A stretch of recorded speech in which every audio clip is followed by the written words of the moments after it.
শুনতে পাচ্ছেন? ও আপনি আপনি একটু মাইকে দিন বলুন তো আমি শুনতে পাই কিনা। Hello hello sir. Hello sir.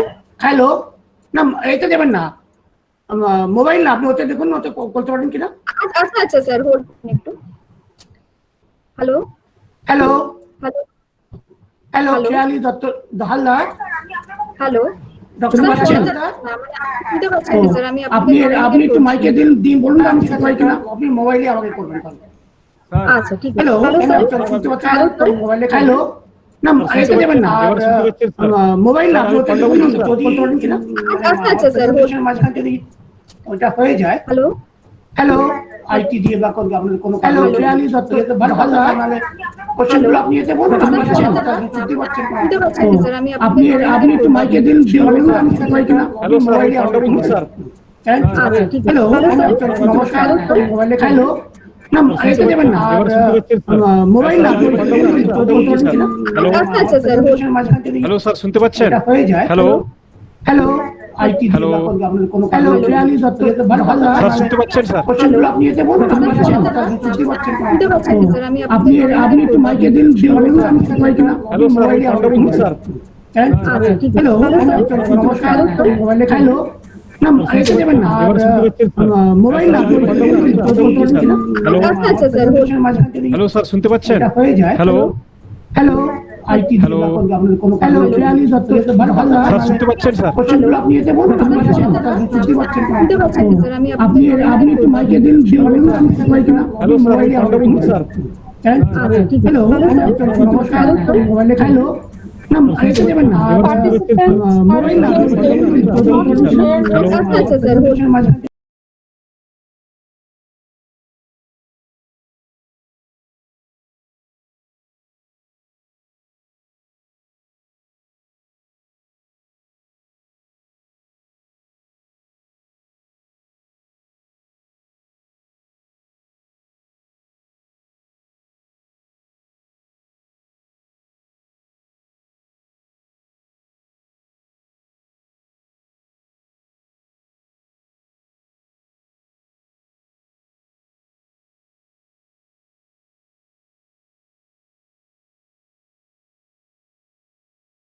আমরা ওরা শুনতে পাচ্ছেন, আমি শুনতে পাচ্ছি না, কিন্তু আমি তাহলে কোশ্চেনগুলো মাইকে নিয়ে আচ্ছা, নেব। এবারে স্যার শুনতে পাচ্ছেন স্যার? হ্যালো হ্যালো হ্যাঁ হ্যালো হ্যালো শুনতে পাচ্ছেন? দেখুন তো স্যার এবারে ঠিক আছে? হ্যালো, আমি শুনতে পাচ্ছি স্যার আপনার কথা। আপনার কথা শুনতে পাচ্ছি না ডক্টর পন্ডা, আমি কোনো হ্যাঁ, অসুবিধা নেই। না, ওয়েলকাম আমি টু দি ওয়েবিনার, আপনি আপনারাই অর্গানাইজ করেছেন। নেই স্যার। আমার ভালো লাগছে আপনারা সবাই। আমি শুনতে পাচ্ছি না, কিন্তু আমি কোশ্চেনগুলো মাইকে নিয়ে আচ্ছা, নেব। এবারে স্যার শুনতে পাচ্ছেন? হ্যালো আপনারটা শুনে যাচ্ছে। হ্যালো শুনতে ওয়েলকাম পাচ্ছেন? ডক্টর শ্রীবাস্তব। দেখুন তো স্যার এবারে ঠিক আছে? দেখলাম উনি এসে গেছেন মনে হলো। হ্যালো, আমি শুনতে পাচ্ছি স্যার আপনার কথা। আপনার কথা শুনতে পাচ্ছি ডক্টর পন্ডা, আমি কোনো অসুবিধা নেই। না, वेलकम আমি टू दी वेबिनार, आपनी আপনারাই অর্গানাইজ করেছেন। স্যার मेरी आवाज तो पहुंच रही है, ভালো লাগে আবার সবাই আমি শুনতে পাচ্ছি না, কিন্তু আমি কোশ্চেনগুলো মাইকে নিয়ে নেব। এবারে স্যার শুনতে পাচ্ছেন? হ্যালো আপনারটা শুনে যাচ্ছে। Hello welcome doctor Srivastava. দেখুন তো স্যার এবারে ঠিক আছে? দেখলাম উনি এসে গেছেন মনে হলো। হ্যালো, আমি শুনতে পাচ্ছি স্যার আপনার কথা। শুনে যাচ্ছে। আপনার কথা শুনতে পাচ্ছি ডক্টর পন্ডা, আমি কোনো অসুবিধা নেই। वेलकम टू दी वेबिनार, आपनी অর্গানাইজ করেছেন। স্যার मेरी आवाज तो पहुंच रही है, ভালো লাগে আবার সবাই আমি শুনতে পাচ্ছি না, কিন্তু আমি কোশ্চেনগুলো মাইকে নিয়ে নেব। ওকে স্যার, এবারে স্যার শুনতে পাচ্ছেন? হ্যালো আপনারটা শুনে যাচ্ছে। Hello doctor Srivastava. দেখুন তো স্যার এবারে ঠিক আছে? উনি এসে গেছেন মনে হলো। আমি শুনতে পাচ্ছি স্যার আপনার কথা। শুনে যাচ্ছে। আপনার শুনতে পাচ্ছি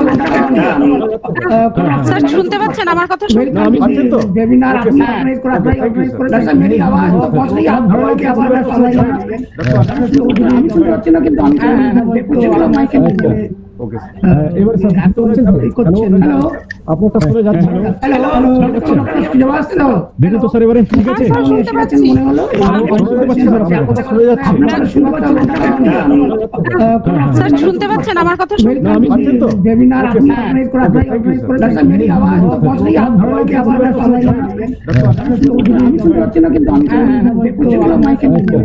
ওকে স্যার, এবারে স্যার হ্যালো আপনারটা শুনে যাচ্ছে। হ্যালো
অ্যানাউন্সমেন্ট করে দিন, একটু সময় লাগবে, সবাইকে বলতে কোনো অসুবিধা নেই, একবার সবাইকে একবার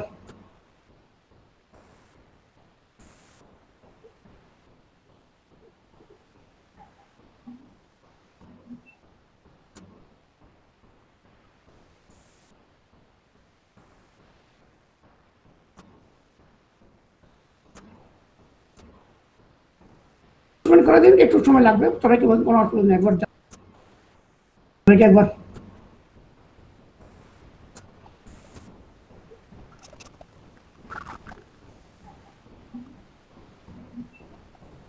নমস্কার, অসীম মিত্র। হ্যাঁ নমস্কার স্যার, ওয়েলকাম স্যার। আপনার নাম দেখলাম, তাই আপনাকে করে দিন, একটু সময় লাগবে, সবাইকে বলতে কোনো অসুবিধা নেই, একবার হ্যাঁ না ভালো, অনেক কিছু জানতে পারছি, অনেক কিছু লোকের সাথে আলাপ হচ্ছে, আমার ভালোই লাগছে স্যার। স্যার আমরা অনেক কিছু জানতে পারবো, সেজন্যই আজকে আপনারা তো এত নমস্কার, অলরেডি এত জবে আছেন, কাজ অসীম মিত্র জানেন। হ্যাঁ নমস্কার স্যার, আপনাদের থেকে শিখবো, ওয়েলকাম স্যার। এখনো আপনার নাম শেখার দেখলাম, তাই আপনাকে আমি স্যার আমার ব্যাকগ্রাউন্ড অনেক কিছু জানতে পারছি, অনেক কিছু আমি চেষ্টা করবো, মানে স্যার আমরা অনেক কিছু জানতে পারবো, সেজন্যই আজকে আপনারা তো এত নমস্কার, অলরেডি এত জবে আছেন, কাজ অসীম মিত্র জানেন। হ্যাঁ নমস্কার স্যার, শিখবো, ওয়েলকাম স্যার। আপনার নাম শেখার দেখলাম, তাই আপনার স্যার আমার background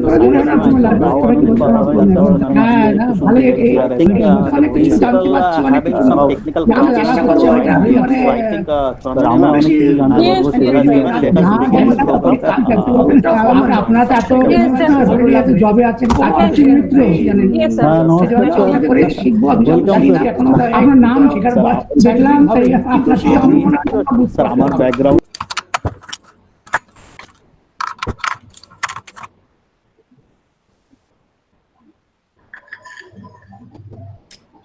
So we can start now, sir. I think so. I think Professor Srivastav has also joined there. Yes, yes. Okay, sir. Madam, we can start. Yes, yes. Definitely.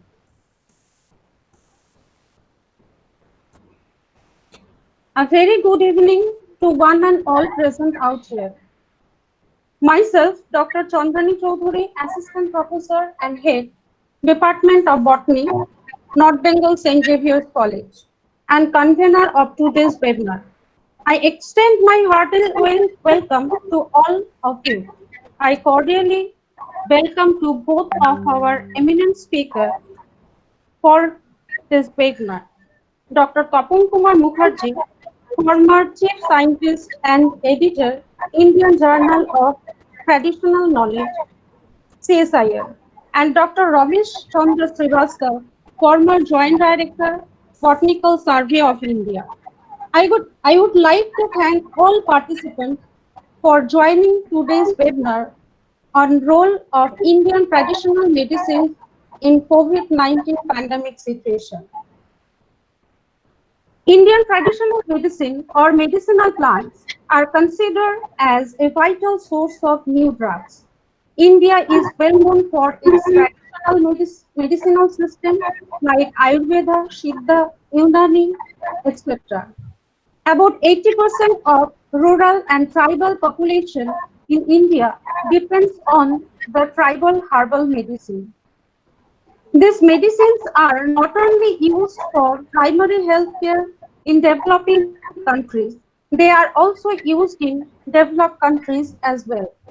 In spite of many achievements and progress in medical science, modern medicine system cannot achieve its goal, and the modern medicine or the synthetic drugs have created many side effects which might be fatal in some cases. Recently, we are in COVID-19 pandemic situation, but there is no such effective medicine for this virus. Some dietary therapy and herbal medicine could be a complementary preventive therapy for COVID-19.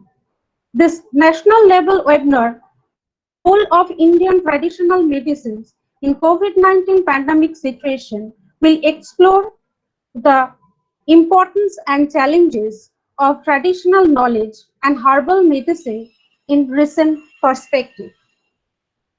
Now, I like to invite our Vice Principal and IQSC Ashim Mitra to give welcome speech. Over to you, sir. Thank you, Chandani ma'am. And it's a very good evening to one and all present here. Myself, Dr. Ashim Mitra, Vice Principal of North Bengal St. Xavier's College, Siliguri campus, as well as I am the coordinator of Internal Quality Assurance Cell, North Bengal St. Xavier's College. Now, as I think the two eminent speakers are present today, for their kind information, as well as other the participants here, that North Bengal St. Xavier's College has been striving for excellence since 2007, because it was established in the 2007, and since then we are trying to maintain the quality education as well as also striving for excellence. This webinar organized by Botany department of our college also is a part of this mission. And IQC, as a being IQC coordinator, just on behalf of the North Bengal St. Xavier's College also, I welcome our eminent speaker, Professor T.K. Mukherjee, as well as Professor R.C. Srivastava. So welcome, sir. Thank you very much. Thank you, sir. And the present participants also, this kind of seminar proposal came from Botany department few days back. And one of the objective of this seminar is to make some sort of awareness about, awareness, not only awareness, just sharing some information as well as knowledge, whatever eminent speakers are going to share with us today. Because the issue or the topic today, whatever just has been decided, the role of Indian traditional medicine in COVID-19 pandemic situation, though I do not have the science background, I am basically from a management background, and out of curiosity, I was searching on the net that what kind of papers are there, what are the different kind of work is going on there, just yesterday and today also. Looking at all the papers in 2020, most of the premier A-class journals, whatever it has been published there, these journals, they are covering mostly the Chinese traditional medicines. Indian traditional medicine, those papers are not available. I am not sure, sir, whether other papers are there in other, but apparently whatever see, almost all the papers on traditional Chinese herbal medicines to COVID, to fight against COVID situation. So Indian traditional knowledge and those papers are not much available in the internet. Okay, though it has been, this paper is very recent, August, just month of July, August, September even.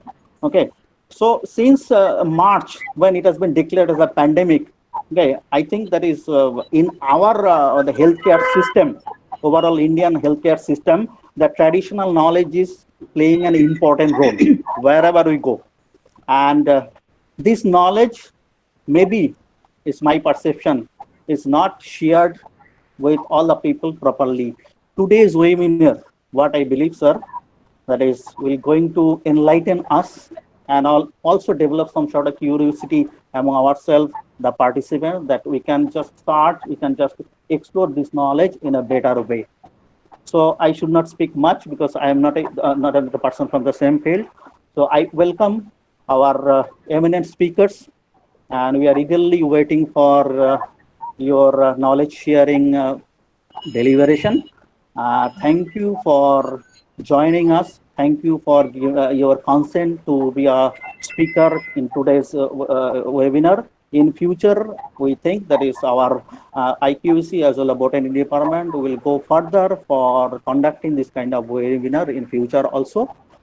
Sorry, just the principal is not available due to some technical reasons. He could not join in the beginning. Definitely, principal of North Bengal St. Xavier's College will come again, will come and join. Thank you, sirs, Professor T.K. Mukherjee and R.C. Srivastava. Welcome. I will just hearty welcome from our side, our college. So it's over to Chandani ma'am. Ma'am, you can start the program. Thank you, sir.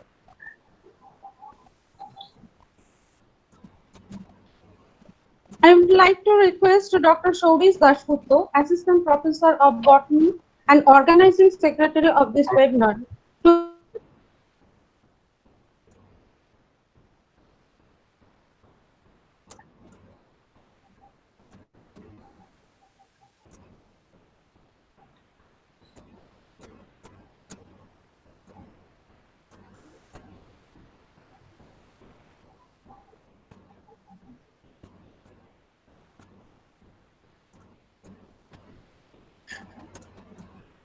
Hello.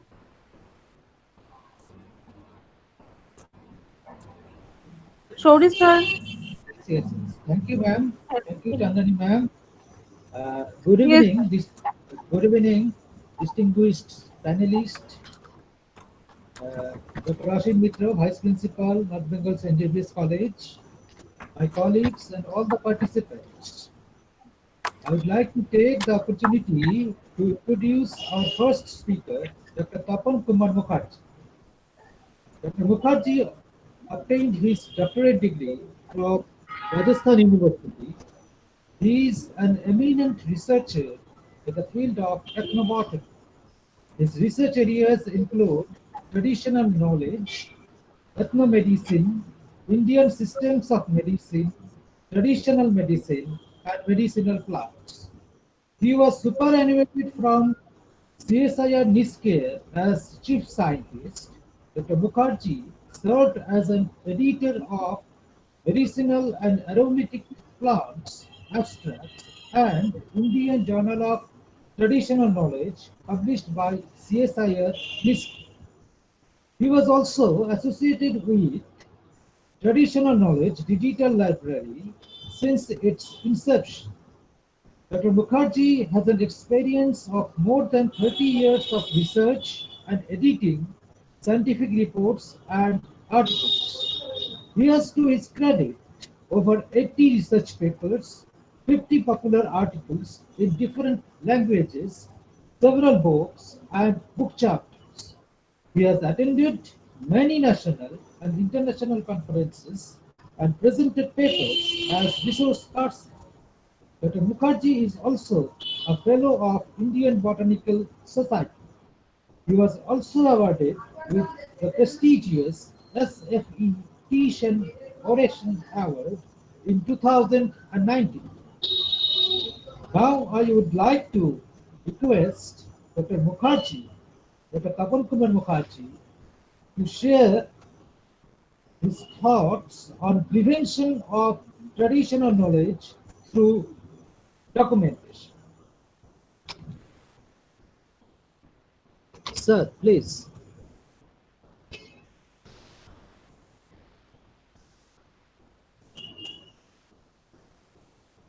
Hello, sir. Yes. Yes, sir. हाँ doctor साहब open तो हो गया मुखर्जी दादा का face दिख रहा है okay Hello. Thank you doctor Yeah. Thank you Sorry. Before I start my presentation, I would like to place on my record my appreciation, respect to Father Lalit Turke for giving me this opportunity to present my information or share my whatever I know with you all. Thanks a lot to Dr. Shobis Dashgupta, Ashim Mitra, K.L. Haldar, and Dr. Chandrani Chaudhary. Everyone was very with me, particularly Dr. Chandrani Chaudhary was after me, day one, and she has been requesting, sending paper, keeping me update, all details. So thanks a lot, everyone. Thanks to Dr. R.C. Srivastava, my friend. We have worked together in Arunachal Pradesh. For sharing the platform as a resource person. thanks to the faculty members, students of the college for sparing time is Sunday afternoon, which actually for Bengalis it is very troublesome because generally we take a nap during this summer and afternoon after lunch. So after রবিবার দিন ভাত খাওয়ার পর মাংস রুটি ভাত পঞ্চব্যঞ্জন খাওয়ার পর একটা আমরা ঘুম ভাত নিই সব বাঙালিরা। Anyway, so for my thanks to avoiding all that nap in the afternoon and sparing time to listen to my presentation and Dr. Srivasta's presentation. I will say that we don't not much, but we will definitely learning and sharing, and we are learning by sharing. Keeping that, Dr. Mitra mentioned about the traditional knowledge, TCM, traditional Chinese medicine. I will take that pick from that, and the Indian system of medicine. Definitely, the Indian system of medicine is much more and much effective. And also we should know that this corona infection is a very recent one. Nobody knows about anything about last few months back. We are not knowing how it spreads, what are the things and all, what to talk of the prevention and the cure. Anyway, slowly we are learning. Chinese, I will not comment because they have their own system, their developed system they are using, and they are claiming and then that will check the COVID-19. Anyway, but Indian system is not less than any. Recently, if you have read somewhere, the WHO has also recognized some report from South Pune or something to using this COVID plans for COVID-19. Dr. Srivastava will definitely elaborate on these. I will not touch these points, but I will definitely like to say that Indian system of medicine, we have number of plants which boost our immunity. The basic thing is that we have to be immune to this virus. And we have number of plants, Dr. Srivastava will share, giloy or ashwagandha and whatnot. So we are using that. Now, Government of India has also requested, and we are all using on our own way. Now, coming to the presentation, and let me open the presentation. Yeah, this is a full page. You can see, ma'am. Hello. Not sharing, sir. You have to share, sir. Present now. We go to present now. Okay. Yeah. Okay. Sorry. Sir will do, no problem.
So present now, then your entire session.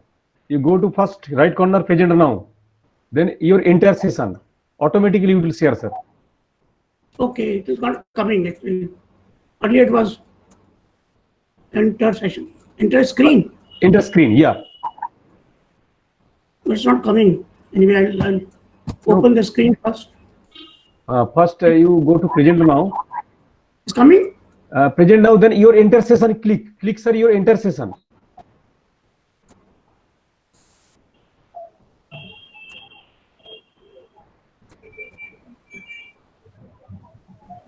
Okay, then you go to sir desktop. Desktop where your PPT file is there, then you open. Okay, okay.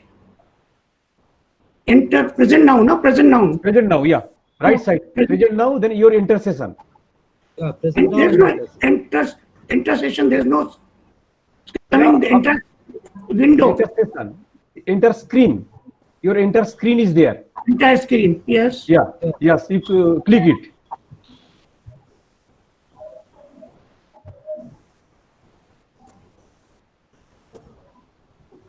Coming. Yeah, coming sir, coming. Okay sir. Now sir, desktop. Yeah, your PPT is there in desktop. There you open it. Yeah. I opened it. Is coming? Is it coming? Is Yeah, it coming. Okay sir. Yes, coming. yes. Yes sir. Is it? You can see my presentation. No. Oh, something going sir. Just a minute. Just a minute. Okay. I'll see. I'll check.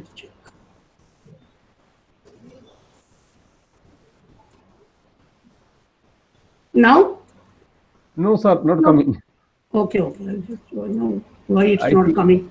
Uh, Sorry. again you have to do, I think. Entire screen is not. Yeah. coming. Enter screen, then desktop, your PPT you have to open, just like earlier.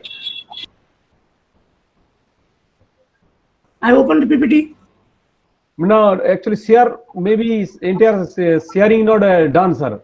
Again you go to Sharing. present now. Again you No go to present sharing. now. Not sharing, Sharing, sir. Sharing. and then I have to open. Now Yes, okay. yes. Sir. Yeah, now okay. Is it coming or I have to open it? What is going on? Can you see my presentation? But one moment is seen that time earlier, but now not coming. Oh, something going. Yeah, on. I'm just I'm also trying I to think- locate. Okay. Wait. again Wait. Yes. Now coming, sir. Now you just open the PPT. Okay, sir. Now see. Yes. Yes. And Full you can, screen? sir, yeah, full screen. Yeah. Full screen. When I do it full screen, it's not coming actually. Okay, no problem then, sir. Leave it. Full screen. Yeah, it's not coming at full screen. Yeah. Then leave it, Is sir. it coming now? Now coming. Yes. It's okay, sir. It's okay, sir. Full screen. If I do, But here, sir, right hand side one, actually cup shaped thing is there, icon. That icon you click, then full screen will come. Right side one cup like shape structure is there symbol, that you click. No, but then it's coming full screen. But then you are not able to listen to me. I'll do again. You just check my if his Okay. audio is correct now. Yes, check. Just you click here, I think come. Coming? No. Coming, sir. Yeah. Coming, sir. And can you is it audible? Audible. Yes. Audible. Yes, Audible. Okay. Okay, sir. Okay. You start, sir. You start. Okay, start. Sir. Okay, thank you. And what till what time I can present? It is 4:40 almost. Yes, Hello? yes. Sorry, Yes, what sir. time till what? Till This what one is, time? sir, for 45 minutes, sir. Okay, thank you. I'll try to finish. Okay, friends, as you know, my presentation will be on preservation of traditional knowledge through documentation. This preservation contains protection also. Unless we protect, we cannot preserve. So preservation of traditional knowledge, I'll discuss this later, through documentation. That is important. Why should we go for presentation? I mean, protection and preservation. So my topic will be on traditional knowledge. Briefly about Indian biodiversity, we all know, and traditional medicine, whether it's a codified, non-codified. I'll tell you the difference, and then protection through documentation and digitization. So that is the plan. Now, we all know about the India's richness in biodiversity, traditional knowledge and cultural heritage. As I always start with saying that generally people say India is a poor country. We also start thinking that way, but we are very rich country. We are rich in biodiversity, we are rich in traditional knowledge, and we are rich in cultural heritage, which are the ingredients for 21st century. So we feel proud that we are very rich. Briefly about biodiversity, we have 15 agroclimatic zones, two of world's 18 biodiversity hotspots, 47,000 plants, 70% of world flora, 81,000 animal, and 15,000 medicinal plants. And all details you can check later. Then of 1,500 medicinal plants, 500 plants are used in preparation of drugs. Around 25,000 plant-based formulations are used in folk medicine. And 880 species are currently used in herbal industry. Now, bioprospecting, we know, but just to revise, bioprospecting is the exploration of natural sources from plants, animals, in for small molecules, macromolecules, biochemical and genetic information that could be developed into commercially valuable products. From plants, animals, we can get some commercially valuable products, pharmaceutical for agriculture, pharmaceutical industry and all. That is bioprospecting. And similarly, we have biopiracy automatically. The term was coined by Pat. It is a practice which is indigenous knowledge. It is a practice in which indigenous knowledge of nature originating with indigenous people are used by others for profit without compensation to the indigenous people. So that is a biopiracy, without telling them and then using it. There's a misappropriation of knowledge and or biological material from traditional communities. That is very problematic portion. Now, I'll not touch every detail, but directly come to Rio Convention, 92 Earth Summit. We all know about biodiversity. That is the first time. I'll tell you next slide. Conversion of biological diversity, conservation of biological diversity, sustainable use of its component. So first time all these came out in the Rio and agreed. Fair and equitable sharing of benefits, what we call access and benefit sharing.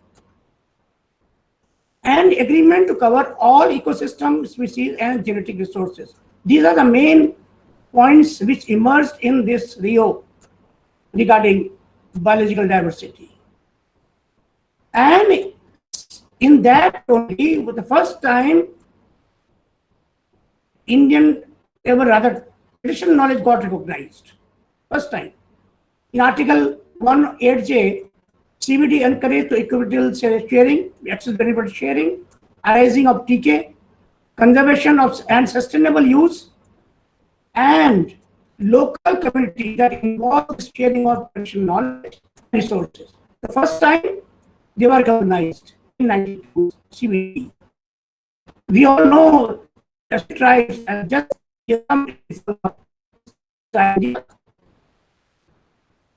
India not just tribal population, about 85 million with more than 700 groups, 4 communities, and 174 subgroups. Now, straight away coming to traditional knowledge. What is traditional knowledge? Traditional knowledge is a know-how, skill, and practices. Know-how, skills, and practices that are developed, sustained, is dynamic, and accumulated over the years. Knowledge of practice for which indigenous communities act as guardians or custodians, because they are the knowledge holders of this knowledge, and it is passed orally from one generation to next generation within a community by communities across the globe. Everywhere, the one generation passed on to next generation and next generation to next. If the chain is broken, that knowledge is lost. That is the concern of this presentation. Traditional knowledge is knowledge, know-how, as I mentioned, skills and all. And to study, there is ethnobotany, scientific of traditional knowledge and custom of people. That is the study of traditional knowledge, ethnobotany. Traditional knowledge can be of different types on agricultural practices, cultivation, tool, implements, irrigation, water harvesting structure, horticulture, environment, weather forecasting, fishing, hunting or fishing techniques, animal husbandry, livestock, housing, design, construction, handloom, handicraft, food and beverages, like we have the handia or the mahua or tadi, medical profession, folklore and culture. So they are all come under traditional knowledge. But in my presentation, we will confine to medicinal properties, that is traditional medicine. So traditional knowledge, as I mentioned, there's a basket making, handicrafts, the beverages making, fish trapping net, or farming, irrigation, then hut, and the hut, there's a storage type, and the bridge. So there's so many. Now coming to traditional medicine. Traditional medicine in India can be classified into two: codified, which includes Ayurveda, Unani, Siddha, and non-codified, which is folk medicine. The two types. One, before this, I will share my concern. We, along with our foreign friends, have started calling this traditional medicine or Indian system of medicine as alternate medicine or complementary medicine. My view is, my concern is that Indian system of medicine is much, much, much older than the new or modern system or allopathy system. So which should be the alternate one? The one which was there, or the which came later? That is tonic for you to decide. Second, we Indian, like foreigners, have started calling or pronunciating this Ayurveda as Ayurveda, Siddha as Siddha, Yoga as Yoga, and so on and so forth. So let's, from today at least, we should call Ayurveda, Siddha, Yoga. Now, codified because it is available in books, and non-codified, which is not there in books. This is folk or the tribal medicine or indigenous medicine, you name it. Now, plant drug formulations, codified systems uses 25,000 plants, folk system 50,000, traditional practitioner uses 6,000 plants, herbal industry uses 800 plants, and the Chinese system uses 30 to 50%, Ayurveda more than 2,000, Unani almost 1,000, Siddha about 2,000, homeopathy, Tibetan 350 plants, folk medicine more than 5,000, a modern 204. Traditional medicine refers to medicinal knowledge, innovations, and practices. Knowledge, innovations, and practices of indigenous and local communities around the world, developed from experience gained over the years, centuries. You all know, transmitted, this is talking about the non-codified, transmitted orally from generation to generation. You can see the difference. Now, let me talk first about the codified or documented one. What is that? Ayurveda. We all know. But just briefly, Ayurveda in Sanskrit means knowledge of life. Ayurveda. So that is life and for longevity. Ayurveda therapies have evolved from more than 2 millennia. It's a plant-based treatments in Ayurveda, may be derived from roots, leaves, fruits, bark, or seeds, even animal products. The principle is the body consists of three dosh, vata, pitta, kapha, 5 essential elements, panchabhutam, 7 tissues, 20 gunas, mental dosh. Each those popular attributes gives popular attributes to mind and prakriti and personality. Briefly, because the later part will be more interesting for you all. Some example, these are the verses we have in our Ayurveda, whether it is Atharveda or Samveda, or we'll get all these slok verses.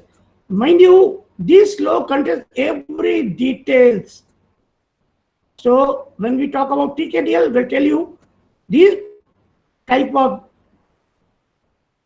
verses or slok contains in that when we talk about TKDL, the plants, the plant parts, the portions, the use, everything. So Ayurveda is a healing properties of herbs in the form of verses and shloks. Hindu system healing, Yajurveda, all Ved we know. Rigveda describes 67 plants and more than 1,000 shlok. Atharveda, Yajurveda, they describe 293 plants, sloks, and 81 plants in Atharveda and 80 in Yajurveda. Smita describes Ayurvedic medicine and Smita describes science of surgery. We all know to refresh. Similarly, we have another system in Indian medicine, that is Unani medicine. Similarly to Ayurveda, they have 4 instead of 3, they have 4. So these are the 4, and there's also temperament of person is determined by these constituents in the body. Same, I told you, if blood is hot and moist, flame is cold and moist. So these are the principles of the temperaments assignment by the humors. Siddha system, it is prevalent in South particularly. So it is most ancient medicine of India, originated from ancient Tamil, Dravidian of South India. Siddha, from the Tamil word siddhi, that means object to attained. Between 2500 and 1700 BC, practitioners are known as siddharthas. Here, similar to Ayurveda, 5 elements, Panchabhut, 3 humors, Vata, Pitta, Kapha, equilibrium of humors as health, imbalance as disease. Drugs from herbal products, animal products, inorganic substances. That's the difference. Then another important is we call Tibetan, Suarikpa, Amchi is very important Indian system of medicine. Popularly practiced in Himalayan region of India, Tibet, Mongolia, Bhutan, Nepal, etc. One of the oldest living and well-documented medicinal tradition, popular only after 7th century when the Buddhists came to Tibet, based on principle of Tridosh and Panchabhuta like Ayurveda, living being, non-living being objects composed of Prithvi, Jal, Agni, Vayu, Akash, body in disease, antidote, treatment. Method of treatment is through antidote, and medicine cure disease, mathematica, pharmacy, and all will get all the details. Now coming to patent. We all know about patent, but patent is an exclusive right granted for an intervention which is a product or process, can be product or process, that provides a new way of doing something, new way, and offers technical solution to problem. That is the exclusive right given to person. Advantage is a monopoly over sale, use and production, potential profit. Disadvantage, full disclosure is required, temporary monopoly, and so on and so forth. But the criteria, I'll tell you later also. One is novelty, has to be new, non-obvious, and industrial application. That is three are the pillar, that is the must. Without this, patent cannot be granted. And when we talk of patents, automatically, when we talk of traditional medicine and patents, automatically wrong patents on Indian medicinal plants or and elsewhere also come. We all know case of turmeric. Patent was filed in US in 95 for wound healing activities, which we all know we are daily using in Indian, and with CSIR and Ministry of Ayush fought, Government of India fought and could revoke this patent in 98. Similarly, we have neem on fungicidal activity, EPO, European Patent Office, Ayushka, US Patent Office, Basmati, still going on. Pakistan has recently filed a case. US Udia cactus, or in South Africa, the appetite suppressing activity. They are the wrong patents granted. Fly by night, misappropriation of the wrong patents or the information. We'll come to detail. Turmeric case we all know. The then Director General of CSIR, Dr. Raghunath Mashelkar, took it to himself, and with Government of India, they fought and won. That's why he called it a Haldigati battle. Patents of traditional medicine, patents have been granted by European Patent Office for use of over 285 traditional Indian medicinal plants. See, the data may be old, but some example, Phyllens emery, Amarus, Piper nigrum. As I mentioned, it has patent. If you apply for patent, the research or the submission should be innovative.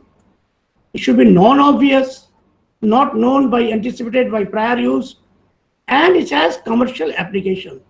These are three main important things when we apply for patents and patency granted. And now coming to non-codified or non-documented traditional medicine. We have discussed about the codified Indian system medicine. Now coming to non-codified. Traditional medicine, non-codified, oral, disclosed, maybe disclosed or undisclosed. Misappropriation, as I mentioned earlier, because of misappropriation, there is lack of wealth creation. Very confined, nobody is using it, nobody is developing things, and they are only misusing. Developed from experience gained over the centuries. Transmitted, as I mentioned earlier, orally from generation to generation. Some examples, what the benefit traditional medicine has given to mankind. There are so many, but it's not possible to list everything. But briefly, cinchona tree, we all know, people of Indies treating for malaria. dart poison stuck nose, a muscle relaxant activity we are still using. This is given by Amazon Indians. Then Javoni tree, cocoa, periwinkle, Cathia, or rather Catharanthus roseus from Madagascar for leukemia. Pudia cactus, South African for limitless energy and to suppress hunger. This I will take in detail. That is Jivani trichopus for energy booster. Let me say here only. Dr. Padma Shri Dr. P. Pushpangandan, he was director of institute in Kerala, Tropical Botanical Garden Research Institute, and he along with his team were walking through the Kerala jungles and forest. Along with the team, he had few tribals of Kani tribes. So collection and identification of plants. So when they were moving, they saw that these people, these Kani tribes, it is very tedious journey and very tiresome. So these people were using some leaves, plucking some leaves from nature and chewing, and then moving without any fatigue, without any hunger, whereas the other were feeling hungry and tired. When they came back, Dr. Pushpangandan and other team, they started to examine the plant. It was sent to RRL Jammu for chemical examination, another places for different examinations. Ultimately, they could discover the Trichopus zelenicum had some energy booster, and Aragapacha, it was given to Aryavadashala to develop medicine. They developed a medicine called Jivani. Why I'm telling? This is the only known benefit to stakeholders and knowledge holders. Example, model of access benefit sharing.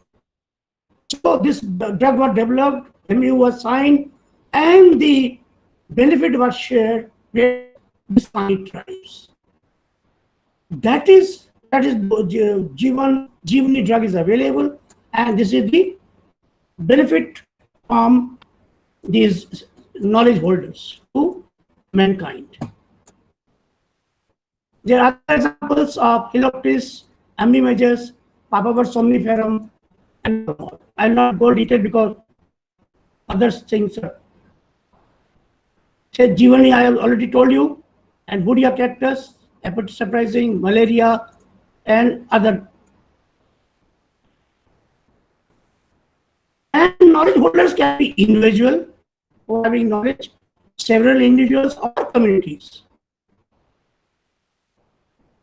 Now coming to protection term. That is very important. My main focus will be on protection only. Protection and preservation. There are two types of protection.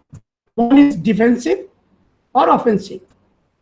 Offensive, you file a case the way we filed for turmeric, fought, you spend money, spend time in labs and come back.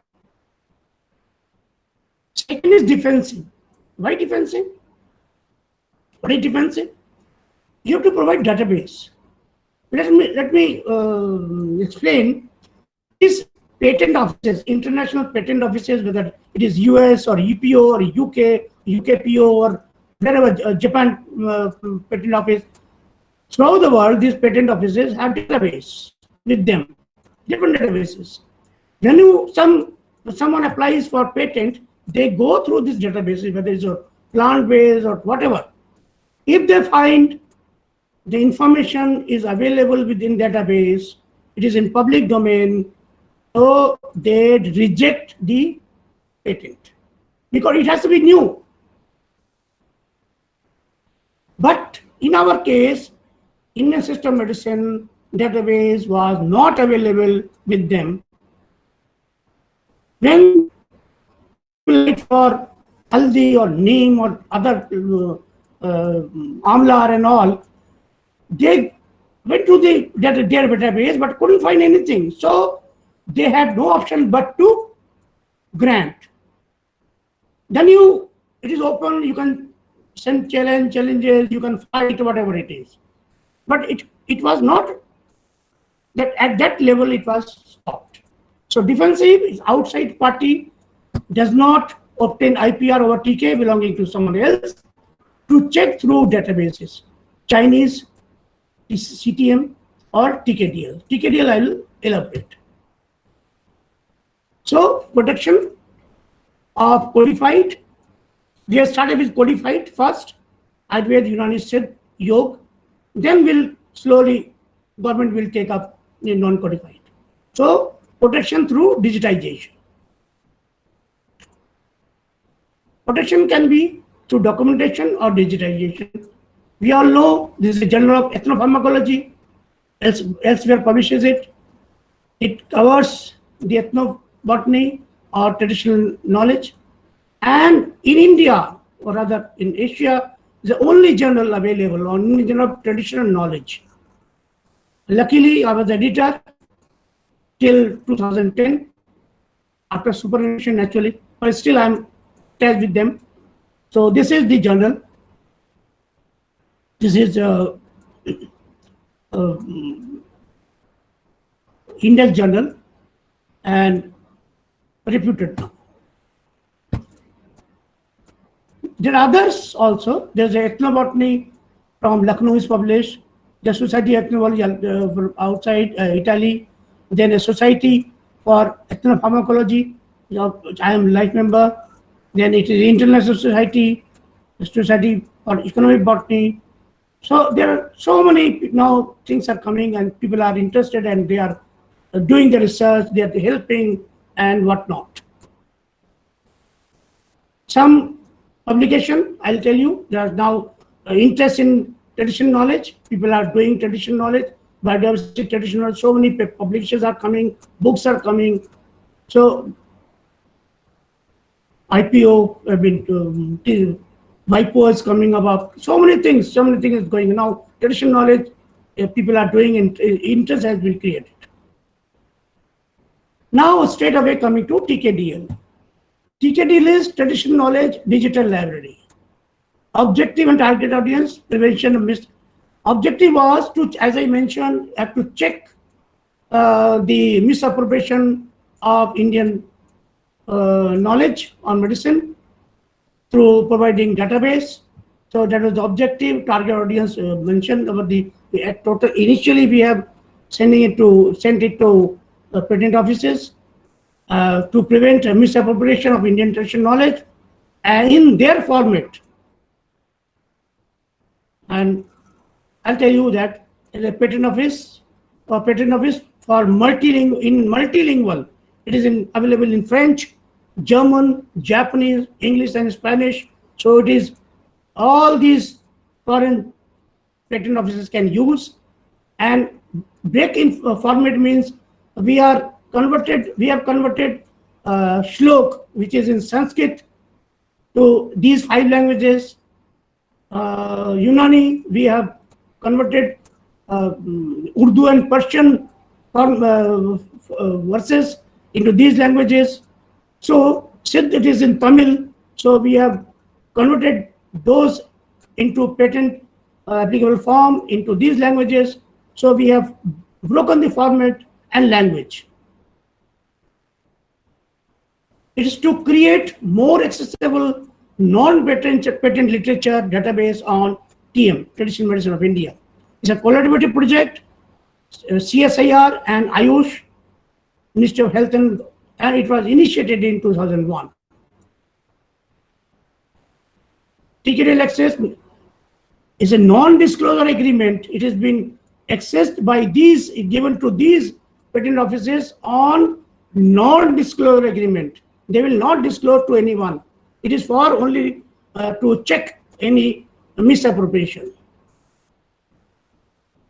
involves documentation of traditional knowledge available in public domain. The books are available in Ayurveda, Unani, Siddha, Yoga, and it is even digitized in 5 international languages, and access to 2.5 lakhs medicinal formulations available to patent office only under TKDL access agreement. These are the available to these people.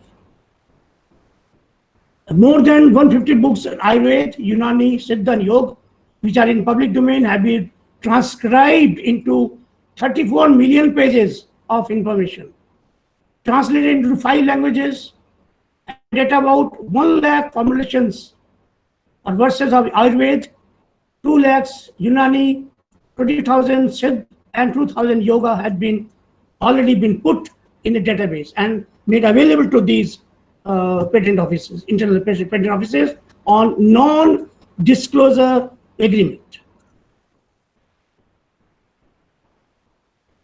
Examiners of patent office would be only utilized for patent search and examination. No other for anything else can be used. Patent office and their examiners would be not make any third-party disclosure. Only for search and examinations of patents filed.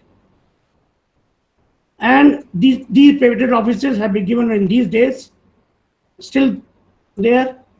And what is the impact of TKDL? We have achieved success in 20 cases without any cost. Whereas in single Basmati case, only few claims could be revoked after an expenditure of 7 crores towards legal fee in Basmati. This is the example I have given. In patent application file EPO 8, USPTO 3, Indian 6, CPO 3, wherein the claims were not found to be novel by the patent examination due to prior art evidences available in TKDL. The information available in TKDL, so it was not granted. TKDL access agreement has inbuilt safeguard on non-disclosure to protect any possible misuse. So far, more than 200 patent applications of pharmaceutical companies of US GB have either been set aside, withdrawn, amended without any cost. Revocation is expected in another 1,500 more cases where TKDL has pre-grant opposition. We have been working regularly and applying for pre-grant opposition. So another 1,500, more than 1,500 will be. Why there is a need for documentation? The erosion of traditional knowledge with the death of the knowledge holders, stakeholders, or the villagers or indigenous people, knowledge holder, wider applicability of TK. People should know what is the use, getting TK registered, patented for the benefit of knowledge of older community. Those who are having this knowledge, they should be benefited. And commercial utilization of TK, if applicable with prior informed consent, it can be used for making drug, etc., for the benefit of mankind. I elaborate. But as such, there is no law, patent law is available to take care of all our ITK, traditional knowledge of India and medicine. So there's a need for new type of patent law which can protect the right of the and talk about the remuneration, avoid misappropriation, take care of the individual holders or community holders. So that is the need. Very important issue is of prior informed consent. Those who are collecting information from these people, please note that knowledge of an approval in advance for the use of one's resource is very important, very necessary, mandatory. One has to go to them to collect information by interpreter. First of all, you have to locate the right person. People call it Gram Buddha or senior person who have the knowledge, or people have knowledge. Go to them, I mean, they should be in confidence, keep them in confidence, take the interpreter, get the information, get this form signed, consent form signed in their language. They should know what I'm signing, that if there is a benefit, it should be shared. Innovators, knowledge providers have been fully informed of all information. Consent is sought in native language. Understand and agree in writing. Consent is sought, describe that activity for what you are taking, and that will be released to third party. Understand that consent is voluntary and can be revoked anytime by any party. Now, another very important is exchange and benefit sharing, as I mentioned in the case of Pani tribes. The benefit should be equitable and fair sharing. It should be available. It may be monetary or non-monetary. Monetary you can give money. Rest will be non-monetary. You have fund, national fund. This is my suggestion. National fund, grassroots, 3-tier, then upper state level, then national level. Then it can be, fund can be used for health, education, and infrastructure. Because if you give cash, they will use it and forget. Then R&D institutions, commercial, for capacity building. This is very important. The advantages, addition I have already mentioned. I will not go detailed, taking time. So concluding, the documentation of TK is precondition of establishing ownership. Documentation is important to stop the misappropriation of patents. Breaking of language and format barrier is essential for defensive protection, and there's a need for new type of mechanism for positive protection. So we should document, preserve our precious knowledge, which is with the stakeholders or knowledge holders or ground people. So, and we should make that is used before it is lost with the death of the knowledge holders, if it is not submitted to his next generation. So I thank CSIR, TKDL, Ministry of Ayush, Society of Ethnopharmacology, Ethnobotanist of India, Professor TK, Principal, all members, and particularly Dr. Chandrani Chaudhary for giving this opportunity and bearing with me my problems and all. Thank you very much once again. So I will finish by saying by Bushman Kalahari, he said, we love our culture, we want to pass it on our children and grandchildren. This is from Kalahari Bushman. I have a glimpse. Now we say, together we have helped to bring some communities back from brink of extinction and can be prevented. So thank you very much.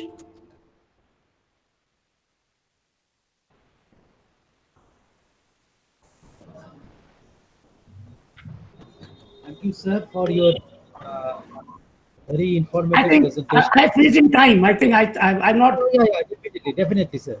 Okay. Now I would like to request Ms. Khyali Halder, Assistant Professor of Botany Department of our college, to conduct the question and answer session. Thank you, Shori sir. First of all, I want to say that it was an enlightening presentation from Dr. T.K. Mukherjee sir. Thank you so much, sir, for your valuable deliberation. So, sir, we have few questions for you. I would read them out one by one. So, first question is from Mr. Shujit Pandey. He actually wrote, for water hyacinth, that is a terror of Bengal, sir, why yet no predator plant is used to destroy it? Is it possible to prepare a predator plant for water hyacinth? Over to you, sir. Yes, definitely. There are people are working on that. Definitely it can be done and it should be done. So there's a need and the knowledge is available. People are doing it. And we have to go to these people who are using it. They should know how they are doing it. And if they don't know, we should explore the possibility how to get information and first of all record it, and it should be used for benefit of everyone. Okay, sir. Thank you. So our next question from Mr. Manish Singh. He wrote, "Sir, patent is an intangible asset." So he wants to know about something about patent, sir. Please, could you repeat? Yeah, yes, sure, sir. So he wrote, "Sir, patent is an intangible asset." He wants to know about patent, sir. About Patent, patent. sir. Yes, sir. Patent. I mentioned you that if you have some any information, any research information, there are only two things. One is publication, another is get patent. People used to say that either publish or perish. Now the word has come for patent. One has to go for patent for future benefit, your benefit and for others. So there are patent offices in India, various places. So whatever information you have got, please apply them, and they're very user friendly, and it should be patented. Yes, only three things as I mentioned. There's innovative, non-obviousness, and it should have commercial viability. If your research or information take care of all these three, there's no reason for not getting patent, and that is definitely one thing that one has to take care of the misappropriation. It should be proper one. It should be not be copied or misused. So it should be own innovative research and new one. That's all. Okay, so we have no more questions in our chat box, but participants, if you have any question, you are free to ask our honorable speaker directly. If you have any questions, you can ask directly to our speaker.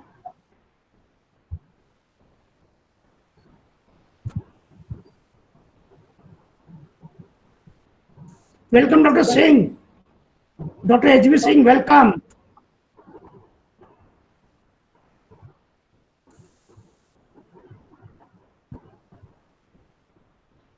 Dr. Patel, thank you for joining.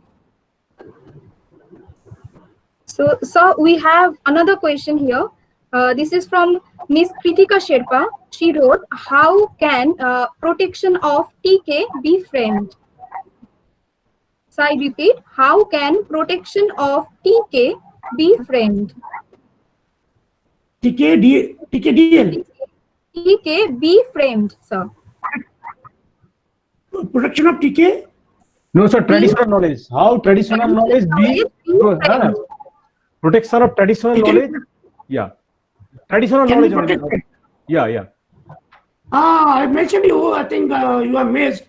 The protection is through two things. One is documentation. That is documentation basically. It may be documented in books or and digitization. The basic idea is that it should be available in public domain. If it is not there, like as I mentioned, in the case of non-codified or the folk medicine, it is not available in documentation form. Though now people have recorded this survey, they are recording it, they are making databases, they are studying, but it is not a consolidated part. It's very spread. Everywhere, every university, every department, every people are collecting, making their paper, and is very scattered. So one has to keep a database, which is a nice. So, sir, we have another question. Hello, sir. Hello, Sorry? sir. Sir, Am I audible, sir? Yes, yes, yes. So, sir, we have another question from Miss Kristamin Khati. She wrote, how long does patent protection last? Some Sir, I in between. Priya Ghatak, you are requested to off your microphone. Priya Ghatak, you are requested to off your microphone. No,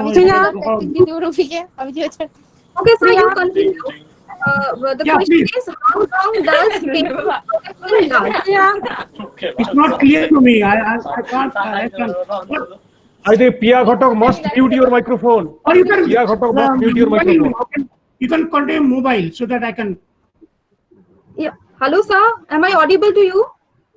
Yes, yes.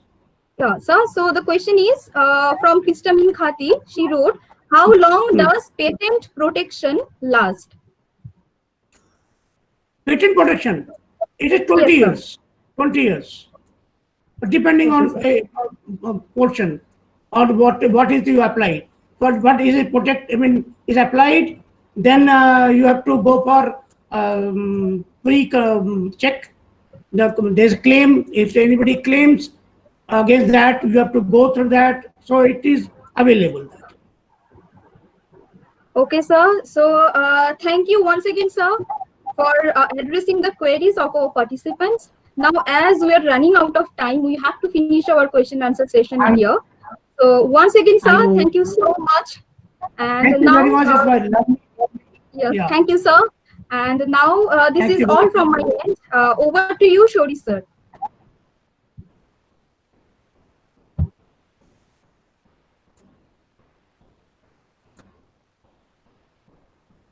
Welcome, Dr. HB Singh and Dr. Pushpa Patel. Nice to see you here. Shori, sir, are you there? Please. Shori, sir, are you there? Yes, Yes, sir. Yes, Please ma'am. continue. Yes. Thank you, Kelly ma'am, and thank you, Professor Tapan Kumar Mukherjee sir, for sharing your valuable thoughts with us. So our second speaker this evening is Dr. Ramesh Chandra Srivastava. Dr. Srivastava is a researcher, plant explorer, and nature lover. He started his career as a lecturer in botany and later on joined the Botanical Survey of India as a systemic botanist in 1978. He has widely traveled across India in connection with his work on taxonomic revisions and floristic diversity. He enjoyed documenting traditional knowledge of different ethnic communities and published a lot on his interactions with the ethnic people. He has over 252 research papers published in the journals of international review, 14 books, 39 chapters in edited books, over 153 popular articles, and several radio talks. He worked out Indian Malpighiaceae, Polygonaceae, Gymnosperms, and set genera, namely Cobracia and Lycocarpa. He has discovered 39 new plant species, 2 sacred groups, and 5 new uses of plants. He has published the first book on Flora of Sikkim, Dicots, Volume 1, and was a main contributor of Flora of Sikkim monocots as well. He has to his credit several research papers on wild edible plants of Sikkim, endemic and threatened taxa in Sikkim, medicinal plants of Sikkim, and several popular articles in English, Hindi, and Nepali languages related to the plant wealth of Sikkim. Dr. Srivastava conducted botanical explorations throughout the country. Presently, he is the honorary director of Cascavel Institute of Training and Development, Allahabad. He has worked at British Herbaria, including Oxford University, Manchester University, World Museum at Liverpool, British National History Museum at London, Royal Botanical Garden, Kew, and Royal Botanic Garden, Edinburgh, as guest of Royal Society of London. From exploring the jungle tribes of Northeast India to traveling across the island of Andaman and Nicobar, he has been more of an explorer than a taxonomist. He was conferred upon as the fellow of different societies in India and abroad, which includes the Linnean Society of London, Indian Association of Angiosperms, Association of Plant Taxonomists, Indian Botanical Society, and Society of Ethnobotanists. He is also the life member of Indian Phytopathological Society, the National Academy of Sciences, and Indian Science Congress Association. Now, I would like to request Dr. Srivastava to enlighten us on the efficacy of Indian traditional medicines in combating COVID-19. So, Dr. Srivastava, please, sir.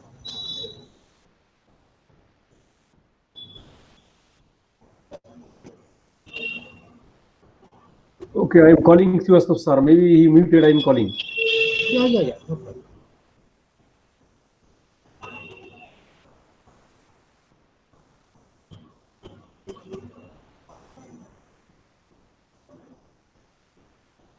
Sir, are you there?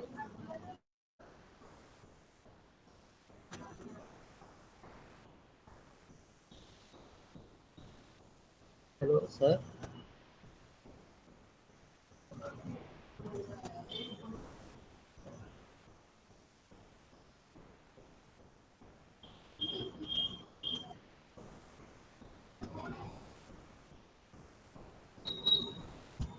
Sir, you have to unmute yourself, I think.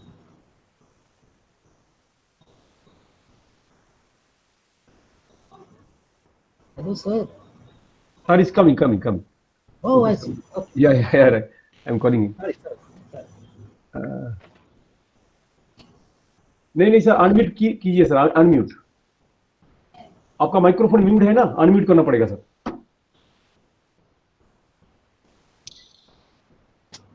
पहले तो join करने का time से sir unmute था।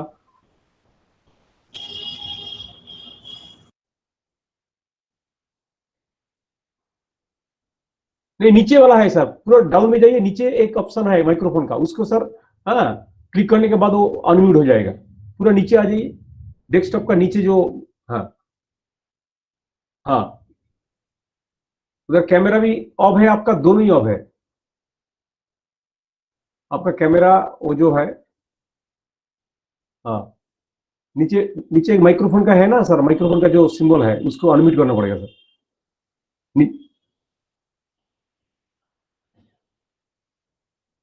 नहीं sir, आ जाएगा, नीचे वाला जो आइकॉन है देखिए sir.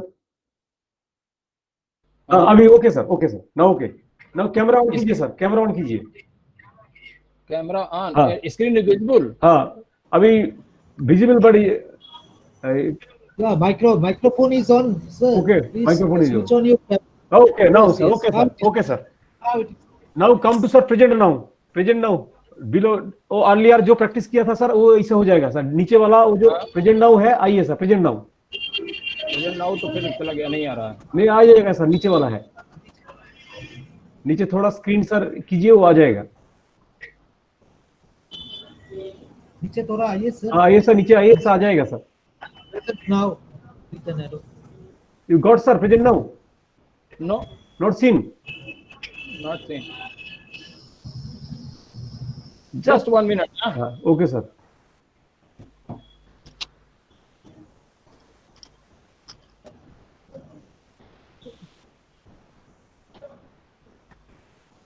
Entire screen. Entire screen कीजिए। Okay sir. Entire screen I have done. Okay sir, then तो शेयर हो जाएगा। नहीं सर, शेयर नहीं हुआ ना? No, present now, first you come present now का अंडर में सर इंटर स्क्रीन है। Now it is screen and then have to go to that particular place where your PowerPoint is there. Yeah, right. Present now, then your enter screen, then you go to desktop, sir. Same thing I'm doing, entire screen. Then click, share. enter screen, click, sir. Click, enter screen को click करना पड़ेगा. हाँ, enter screen click कर दिया. हाँ, लेकिन तो sharing नहीं हो रहा है, sir. Share your entire screen. हाँ. I have shared. Why it is not happening?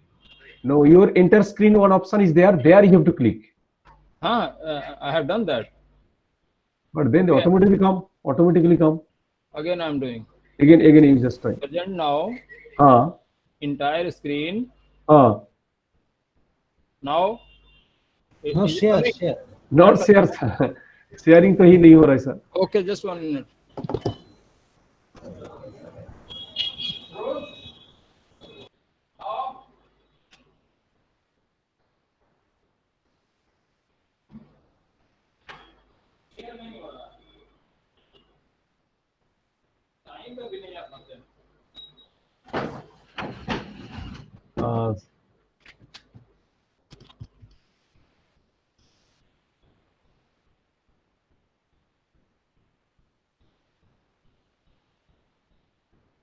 Now sir, sharing. Okay.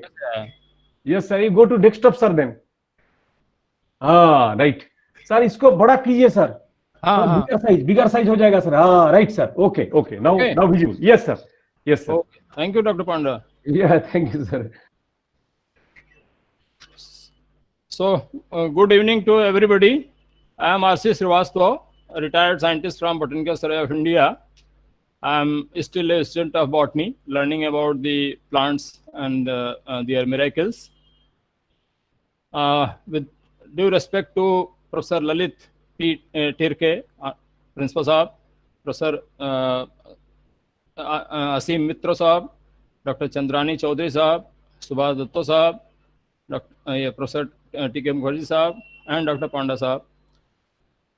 Today, I have been asked to tell something about efficacy of Indian traditional medicine in combating COVID-19. We all know that COVID-19, this new strain of the virus has affected the world, and it is now a global pandemic, and whole world is trying to find out a vaccine, but nobody has gone success so far. There are different claims. So in this context, almost all people throughout the world working are those who know or practice about the traditional medicine. They have been trying. In this context, China has also tried, because China's pathy, as Professor Mukherjee told, that this Amchi, that is a very effective system of medicine, like our Ayurveda and Siddha Indian systems of medicine. So in our traditional system of medicine, they have played a great role in maintaining the global health care needs, and same is true our Indian systems of medicine. But the knowledge about the identity of the medicinal plant used have not been properly documented. As far as this identity of the resource plant species is concerned, this knowledge is a traditional knowledge, what Professor Mukherjee was telling, that this has passed through generations to generations by inheritance only within the family or the students, due to which most of the ingredients of the India bundle drugs are not yet identified correctly, leading to production of less effective medicines. With certain institutes like Central Council of Research in Ayurveda, Siddha, Indian Academy of Ayurveda, and now the Ministry of Ayush, they are trying their best, but still we have to get the final result. The today condition of our traditional medicine in India is that at present 18 states have independent directorate to look after the Indian systems of medicine related issues. In 6 states, Indian system of medicine is administered under the health directorate of the state. In around 6 smaller states and union territories, officer in charges look after these issues. At present, there are more than 6.11 lakh medical practitioners of the Indian systems of medicines and health. The number of hospitals and dispensaries in this sector is more than 26,000, where free treatment facility is provided to the public. In addition, a large number of practitioners in the unorganized folklore sector provide remedies to the considerable portion of the population. Globalization of the Ayurvedic practice has gained momentum in the past 2 decades. Ayurvedic drugs are used as food supplement in USA, European Union, and Japan. Many physicians practice Ayurveda in many parts of the world. Facilities are available in countries like USA, Argentina, Australia, Brazil, New Zealand, South Africa, Czechoslovakia, Greece, Italy, Hungary, Netherlands, Russia, UK, Israel, Japan, Nepal, Sri Lanka, etc. But there are more than 8,500 manufacturers of Ayurvedic drugs in our country, and the gross turnover of the drugs used in the Indian systems of medicine and health systems is approximately around 1 billion US dollars. Even then, I see Indian system of medicine could not take any lead in the battle against COVID-19 so far. In my opinion, the major factors of the delay in our efforts are in delay in getting the positive results in combating COVID-19 are the identity crisis of the resource plants involved, the plants which are to be included in those medicines. Their identity is doubtful in most of the cases. Then the question comes when it is a large scale production, then the orders are placed to the traders who are not that knowledgeable about the identity of plants, and that results into the adulteration. It is willingly or unwillingly both. And another thing is that lack of collaboration between, say, ASM, ISM, physicians, plant taxonomists, natural product chemists, etc. But I'm very happy that some professors from Calcutta itself, Professor Pulak Mukherjee, like people, and Dr. Sarkar from UK, these people, they are working really say in a noble way to find out the exact efficacy of the Indian systems of medicines. They are selecting particular drugs, say starting from their taxonomic identification to their molecular level, and further studies they are doing. Indian systems of medicine, all of you know, that includes the oldest one is the Ayurveda, then Siddha, which is mostly Tamil Nadu based, but almost throughout. But at present, I think it is more effective than many Ayurveda dispensaries or Ayurveda hospitals. Third one is Unani. It is a system that has come from outside, but India has adopted it. Our people have adopted it. Then Tibetan system of medicine, the Honorable Dalai Lama's physicians, our Buddhist monks in Sikkim and in Dharamsala, all those places, they are also having sound knowledge of the Himalayan drugs, and they are really effective. And not today, but I remember long back in 1978, there was a lady physician who was the Tibetan doctor of His Highness Dalai Lama. She used to distribute medicines for cure of the stomach cancer, and I know my teacher, Professor Jain Devidi, and his wife, both were suffering from the stomach cancer, and they survived because of her medicine for over 15 years. Then folklore medicines, you know, everywhere, and particularly West Bengal. I am very proud. I have been for quite longer time in West Bengal and Northeast. That West Bengal is one of the richest states in the folklore medicines, and even on the streets, at least in Calcutta, you get the people sitting with the medicinal plants with exact identity and exact uses. Then ethnic medicines. I have lived with the many tribes. With Professor Mukherjee, we have visited Adi and Nisi say houses, and how they prepare medicine, how they live, and how they preserve their medicines in their even kitchen gardens or in around their houses, and they know that which particular plant is found at which place and how to preserve it. Then another system is naturopathy, And the another next one which has become really a household remedy is the homeopathy, which has come from Germany, but now it is very popular in India. Ayurveda, we all know, Mukherjee has already told the science of life, and it is it got organized about 1500 BC. Atharva Veda contains some sutras about that, 114 hymens. Two major schools were there, Charak Samhita and Sushruta Samhita. Sushruta Samhita was about the surgery, and Charak Samhita was about the medicine.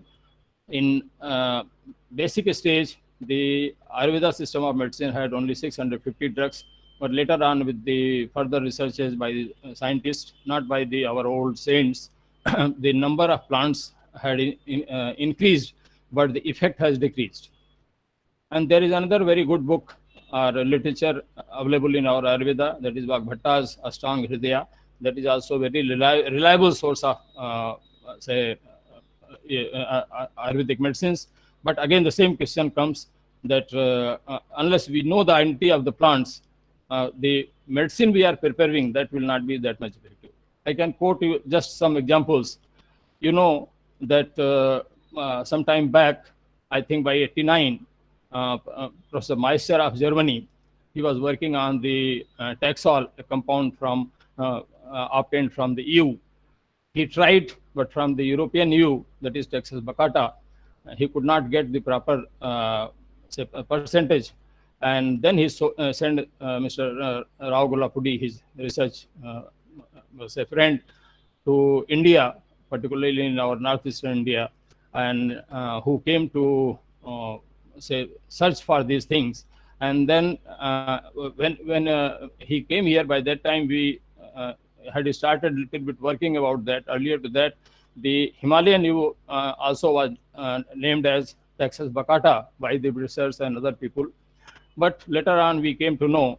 I have been working in 1993. I had published a paper which appeared in Journal of Asia Life Sciences, and that is that was still regarded as the only paper on gymnosperms of Sikkim. And after that, a book on gymnosperms of Sikkim has come. So earlier it was called as Texas Bacata, but we found that it is not Texas Bacata. Himalayan yew is a different species. It was described as Texas Bacata variety Wallichiana, but it is a distinct species. It was described by Zuccheri. So our yew contains proper percentage of the Taxol. So he collected the samples. He went there. After that, further progress, how far it is available to the patients, that is not known. Then there is confusion about the identity of the Brahmi, the brain tonic. Then use of American Asok, Polyalthia longifolia, and instead of Sita Asok. This is a very effective medicine for the diseases of for sufferings of our sisters and mothers. But 98% of the medicines prepared from in our country by different companies, they are using all false material. This is the report of the Dr. Vaidya, the director of the Medicinal Plant Board. He had mentioned in some of the reports that 98% this Asoka wrist is prepared from Polyalthia, that is American Asok. The history goes that actually Sita Asok is a member of the legume family Saraca Asoka. It was earlier called as Saraca indica. But later on, this Polyalthia longifolia, American plant, when it was introduced in India, somehow it got the name, the local name Asok. In West Bengal, I was there, it is called Devdaru. Devdar is different. Devdar is a sacred plant found in the Western Himalaya, but it is in Bengal, it is called Devdaru.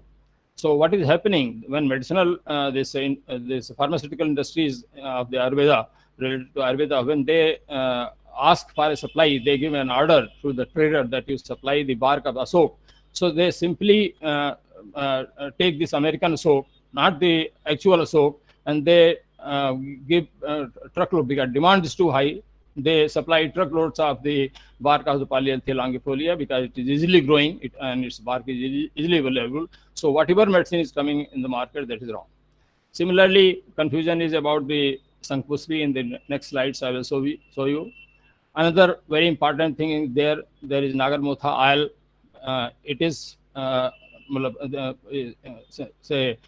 taken out from the Cyperus historiaceus, which is a species found along seashores. But somehow or the other, Madhya Pradesh is, I think, preparing or producing Nagarmotha oil at a very large scale, but they are not taking this Cyperus scoliosus, rather they are using Cyperus rotundus, which also has a tubers. And similar way, the wonder drugs, India has, our ancient Indian literature has some biological enigmas, which are rather global challenge to the global botanists, pharmaceuticals, chemists, to everybody. They could not decode, our ancient Indian medicines. Chyawanprash is one of them. Chyawanprash is now a common medicine during winters. Each and every house, from boy to the elderly person, they take Chyawanprash. Those who are suffering from the diabetes, they take sugar-free Chyawanprash. But it is nothing. It is something, your amla, and somewhere they use sweet potato, some perfumes, only few. Actually, the story says that one saint somehow his eyes were pierced by some daughter of a great king.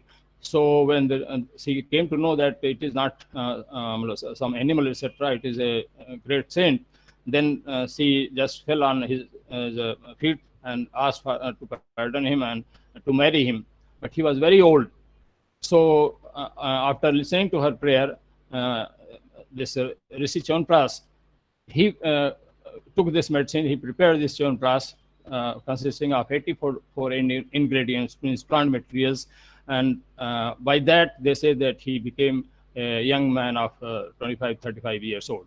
So this Chyawanprash is not available in anywhere in the world, not only our country. This is the source of the Taxol I am telling. This is actual Taxus wallichiana. The Taxol is obtained from these leaves, but the plant material supplied was from this Abies densa, which is called in Sanskrit as Talispatra. The Talispatra is very common in eastern Himalaya. So from anywhere, if you have gone to Sikkim or Arunachal, etc., along the slopes of the high mountains, you will get all these plants, but their cones are like this. And this Taxus wallichiana, you will see this fruits, eye-catching fruit, ball-like structure, which the birds even eat. But the leaves are deadly poisonous. From the leaves of this particular Taxus species, the Taxol is obtained. Next, we can come to Brahmi. Brahmi, you see, there are two claims. I think in Calcutta itself, I have seen many of the senior people taking the tea of the Central Asiatica Brahmi, this Brahmi. They grow it in the garden, and continuously they take it. It is effective, but the identity is still not confirmed. Some people say Central Asiatica is Brahmi. Other people, they say this Bacopa moneri. This is the Bacopa moneri. Then Asoka, I have just told you. This is Saraka Asoka. This is actual Asoka under which Goddess Mother Sita was kept in Sri Lanka. This is the American Asok, or the Devdaru in Bengali language. Its leaves are like this, and it is a very fast growing plant. They are tall trees. Within few years, the trees become this much tall. Another, this brain tonic is Sankhpuspi. Sankhpuspi, actually, we believe that Evolvulus acinoides is the main resource plant of the Sankhpuspi. This is Evolvulus acinoides. But some people, they take it Evolvulus numularius also. Well, same genus, but the species is different. You see the leaves are quite different, flowers are different. Then this is, we come to the wonderful medicine, which is helping us, I think, like anything, and starting from a normal Vaidya, normal allopath doctor, or let's say our Ayurveda specialist, anywhere our Ayurveda Salah people, everybody is telling this is wonder drug of India. And recently the government of India has declared it as a national medicinal plant. This is Giloy or Guduchi, Tinspora cardifolia. This looks like such. It is mostly found climbing on many trees, and the plants which grow on the this margosa tree, that the neem tree, it is said that their cuttings are more effective, they contain more alkaloids. So this is the front view of the dorsal view of the leaves. This is the ventral view of the leaf. These are the small flowers. These are the flowers enlarged. Tinospora, I think everyone should know, and it is, I'm very glad that it is very common in Calcutta market itself. These are the this particular photograph shows all the things. These are the leaves, these are the small flowers, and these are the fruits. After ripening, these are the green fruits. After ripening, these fruits become like this.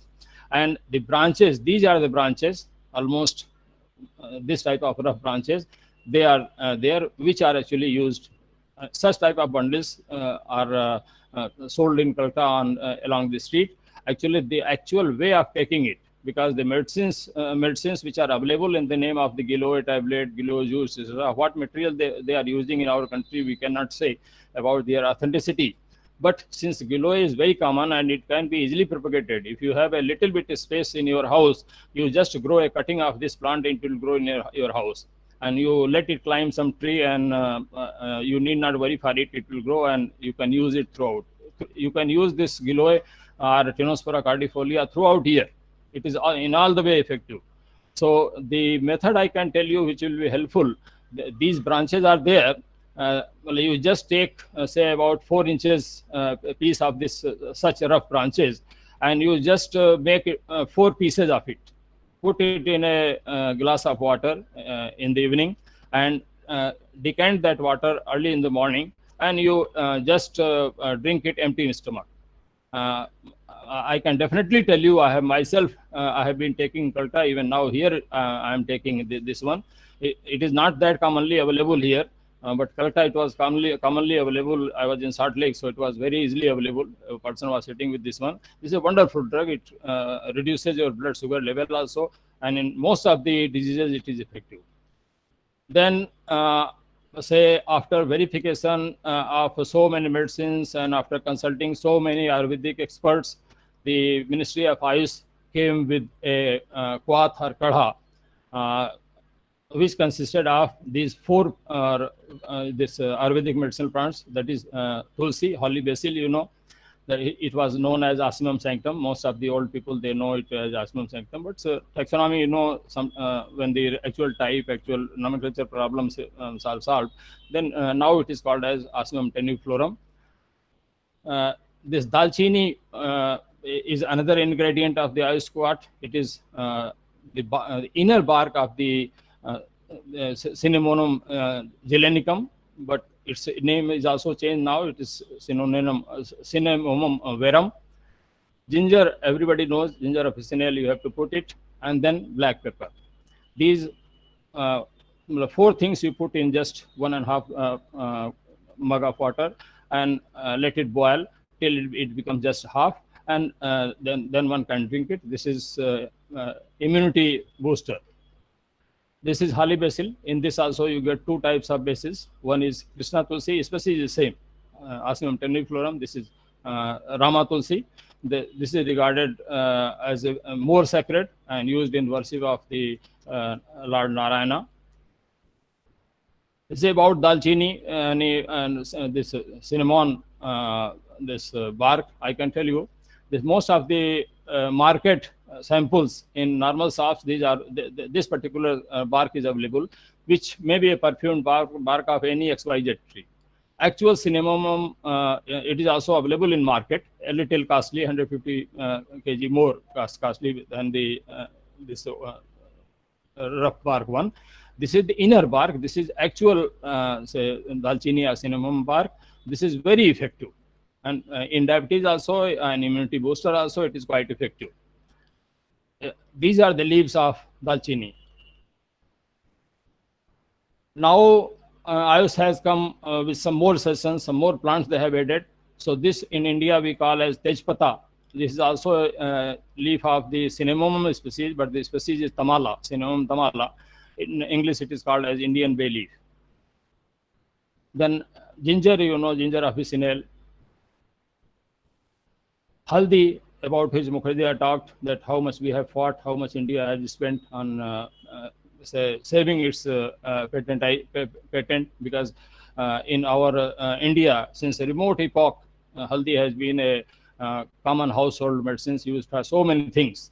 So these are the plants, these are the flowers, these are the rhizomes, and when you cut the rhizomes, actually it should look like this. If it is blackish, it must be some other species and poisonous also. So powder is like this, but if you take powder, you are not sure. In particularly West Bengal and Calcutta, this turmeric is easily available and a very cheaper rate. So I think during this COVID period, one should use the fresh turmeric rhizomes. You just chop it into different pieces or scrap it by using those scrapers, and say put in your kwath. It will make your kwath, and particularly the golden milk, which one should take during the night before sleep. That is, you put this little bit turmeric in this milk and heat it, boil it, and after that you can take it. It is also protector and immunity booster. Black nagram, you all know. In this, so there is adulteration of the papaya seeds, but you can easily identify by looking to the color and shape, etc. These are the leaves and the plants of the another medicine. I will tell you, this is quite effective. This is our personal experience. We have been using this Vicks and other things for quite long time. But in our Indian system, folklore medicines, Dadi Nukse or Ayurveda, this medicine is a wonderful drug for this type of viral diseases, for flu, influenza, and all those things. This is Ajwan, found in every family. And particularly when I was in Havla in Acharya Jagdish Bose Indian Botany Garden, and there was one person who always used to carry this ajwan and distribute to everybody. So it's I mean to say that it's so popular even in West Bengal and almost throughout all part of the country. Now we need this drug. If anybody has say some nasal discharge or some kind of the flu-like infection or the cold-like infection, who just say in a bowl you take water, boil it, and just put 1 spoon of this ajwan seeds in that till the vaporization starts. When the vaporization starts, you just put that bowl on a pillow and cover your head and mouth with some towel and just inhale the steam. You will see that within moments your nose will be cleared and this discharge, etc., will go away. So I think that simply taking twice within 1 or 2 days, the flu system goes. And during this period, for the senior citizens, I am also quite aged, about 67, 70 years. Of course, maybe much more younger than Mukherjee and like senior people, other senior people. But I use it and I have found it to be very effective, and I suggest it to most of my friends. Another immunity boosters that we know, ashwagandha, its name indicates that if you take it, its leaves, so if you go on consuming, you get the power of the horse. So this is the ashwagandha, and ashwagandha and this tinospora, these are very commonly sold nowadays. Every company is making its juice or the tablets or the capsules. These are the first pamphlets issued by the government of India as a immunity boosting measures for self-care against COVID-19 crisis. Then later on, the ministry came with these preparations, what I have told you, all these things are here. And then recently, just I think 4 or 5 days back, they have added some more thing. They have told the method also. You take just 10 or 15 plants of holly basil, 1 leaf of the Indian leaf bay or tej patta, 5 to 6 the black pepper, 4 to 5 resin, the dried grapes with seed. With seed one is called munakka, and without seed one is called kismis. This is the difference. So the size of the this munakka resin is a bit larger than the kismis. So the cloves you can take, Syzygium aromaticum, clove everybody knows. Then green cardamom you can put 2 cardamoms, 1 piece of the cinnamon inner bark I have showed you, the dark brown one, not the common one, that you should not take. Then the half-inch piece of the ginger, 1 tablespoon of the our jaggery made from the sugar cane, that is easily available in most of the countryside, and even now packed jaggery is coming in the market. And then turmeric powder, or the way if you get the say fresh turmeric, you just scratch it or cut into small pieces. All these you boil, and this preparation, what is given here in this slide, it is for 2 persons. Accordingly, you can increase or decrease. But taking too much of this is also not good. You should take only once or twice. These are the raisins with seed. This is called normally munakka in Ayurveda and Hindi also. This is the jaggery powder that is prepared from the sugar cane. This is green cardamom plant, mostly found in southern India. These are the seeds available throughout the country. These are also to be put. Now let us come to the coronal of the Patanjali Ayurveda. They came out suddenly that they can cure it, corona. They can combat. They have found a cure to the this COVID-19 virus. But later on, when the health minister of the Rajasthan, Mr. Sharma, opposed it and challenged it, then they came, said, no, we never said that we can cure it, but it can be taken as an immunity booster. In this thing, certain things are very good. This whole pack consisting of, they sell it in different files, different types, 850 like that, but one is standard, one is 540.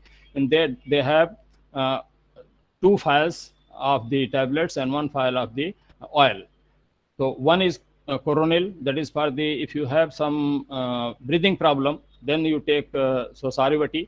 If you have just a little bit headache, or you feel that you are going to suffer from this thing, any flu, any infection, you take coronal tablets 2 times. And then in nostrils, you have to put this oil they give, that is called Anutela. This is really very interesting, that corona, what we can agree that Tinospora cardifolia, Withania somnifera, Asimum teniflorum, and this your babul gum, what we say babul Acacia arabica variety nilotica, earlier it was known as Acacia arabica. These are all available. And here you see in Dibsasarbati also this licorice, what we say mulethi, and all these plants you are seeing, these are all easily available when one can put it. These are the non-plant materials. But in Anutela, if you see the list, you see this much, 28 plants they use for making this Anutela. How effective it is, I don't know. Then in Siddha system of medicine, I personally inquired during this COVID period from the Ayurveda Sala, and from CSIR side also there was inquiry from them, but there was no written response from them. But to my mail, I think I don't know why they responded, and the 2 senior physicians, they recommended, sir, clearly they told, they were very clear that we have not yet discovered any cure to COVID-19, but these are the 3 medicines which one should take for as a immunity booster and to protect a person from the common symptoms of the COVID-19. So they are very honest, and the medicines, you know, of Ayurveda Sala, Kotakil, they are very famous. So these are the Indu Kantan Kwatham tablets, and this Kwatham means that kadha, but they have made it a tablet form so that one can easily take, and can be, they send it also if you required. And then they have another medicine, Mahadhanvantram Gutika, and their own Chavanpras, in which if they don't have 84, at least they have maximum, and their method of preparation I appreciate. This is the reply from their physicians, that as desired medicines for improvement of your immunity booster medicine, kindly use them on a regular basis like that. Now we come to Unani system of medicine. I think Mukherjee has already told you much more about the Unani system. but nobody from the Unani system has come to claim claim anything about the our war against the COVID-19. Neither they are telling that this is a immunity booster, nor they are telling this is going to be declared as a cure for the COVID. So this system is in dormant stage in this case. Tibetan medicines, I think we are not using it, and particularly because I had been in Sikkim, so I know that this Tibetan herbal medicines, they are monks, they are very calm and cool people, and they go to different places, study plants. There are two institutes, this one in Gangtok and one is say in what is that, Guru Dagmar Lake. At these two places, they are in search of plants, and any plant used in Amchi system of medicine, they can bring and give it to you. They identify, they have proper system. Now coming to the traditional Chinese medicines. In traditional Chinese medicines, 26 medicines actually, they are from Chinese origin and 2 are the Korean, and these have been found to be quite effective in controlling because these are the home remedies, and most of the people, they get relief from it. In the frequency analysis of the herbs, glycorrhiza, what I have showed, these things they use, ephedra and amaram, gypsum, etc. are some non-plant medicines. These 3 medicines are most commonly used. The government has approved it, and they are using it. It is being sold in the market. One is called Lian Hua Qingwen capsules. These are clearly written that it is for mild conditions only. And the other the granules are there, Jin Huang Qingan granules. These are also for mild infections only. And there is another plant, another medicine, that is Zui Bizing. This is injectable in severe conditions, but they don't take the risk. So these drugs are widely used to treat COVID-19 in China. The official claimed that the patient herbal drugs can effectively relieve symptoms such as fever, cough, fatigue, and reduce the probability of the patient developing into severe condition. So they cover up. These are the plants used. My purpose of showing these plants is there, that these plants are available in our Himalayan region, and say of the Western Himalayan region, also Western Himalayan to complete Himalayan range, from Western to Eastern Himalayan range, and we could utilize that, because whatever medicines have been suggested so far by the Ayush as a formulation of Quath or Kadha, those medicines, those things are available, say in our plains area, in our peninsular India, but in the Himalayan states, those things maybe not so easily available. So for there, if local plants are suggested, I think that will better, and the concerned people, they should think of it to include these things in a separate say formula, that these are the medicines for the normal to say little to middle conditions of the infection, and these are to be used in severe cases. But anyways, in severe cases, the no herbal drug will come to your rescue. So as per the present knowledge, you have to go to the allopathy system of medicine. They use this Mentha piperita, what we say pudina here. Mentha piperita pudina is actually a hybrid between two plants, Mentha aquatica and Mentha spicata. So we call it here pudina. It is available throughout the market, and it can easily be grown. Peppermint is obtained from it. This is Mentha aquatica, and this is Mentha spicata. From these 2 plants, this peppermint plant is grown. This is the licorice. This is the plant. This is called as mulethi also. In English, it is called licorice. It is mulethi. It is commonly taken with honey in case of the cough in our side, and it is found to be effective in prolonged cough condition. If somebody is not getting a permanent cure from the coughing, then if they go on taking it with honey, though it will help them. Then another plant used by the Chinese system of medicine is Valeriana officinalis. This is found very much in Indian Himalayan region. This also can be say used in some formulation for our people living in Himalayas. And there are some lilies. Fritillaria thunbergi is a Japanese lily. Say this is found in China. This is being used there. They say English speaking people, they call it as a fritillary. but in Chinese it is called as zebimu. So they use it there, and there is another substitute of it, that is Fritillaria japonica. This is also found there. So if we, in our Himalayan region, if we get these Fritillaria species, they are lily-like plants. So these can be used against COVID. Then you see, this is another, say, very interesting plant used by the Chinese people, found in Himalayan region from China to Eastern Himalaya. This is called in China as Huang Quin, and in English it is called Baikal skull proof. This is Fritillaria baicalensis. This also belongs to the same family from which the basil, holly basil belongs. That is the Lamiaceae. Earlier it was known as Labiati. Then you see, this is a your marigold family plant.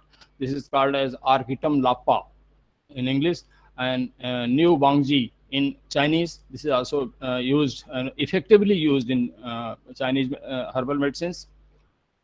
Artemisia annua is very common in our sub-temperate to temperate region, and this is Artemisia annua, and this is commonly used in our country for against fever and against malaria also. It is also known as sweet wormwood herb, or in China it is called as Qinghao. I'll not take much of your time. Long you might have seen. Dried long is becomes rather brownish or blackish, but these are the flowers of this Syzygium aromaticum or Eugenia aromatica. This is called as a long. Another plant has been also to be quite effective, that is Murraya koenigi. This is curry patta, everywhere used. This helps in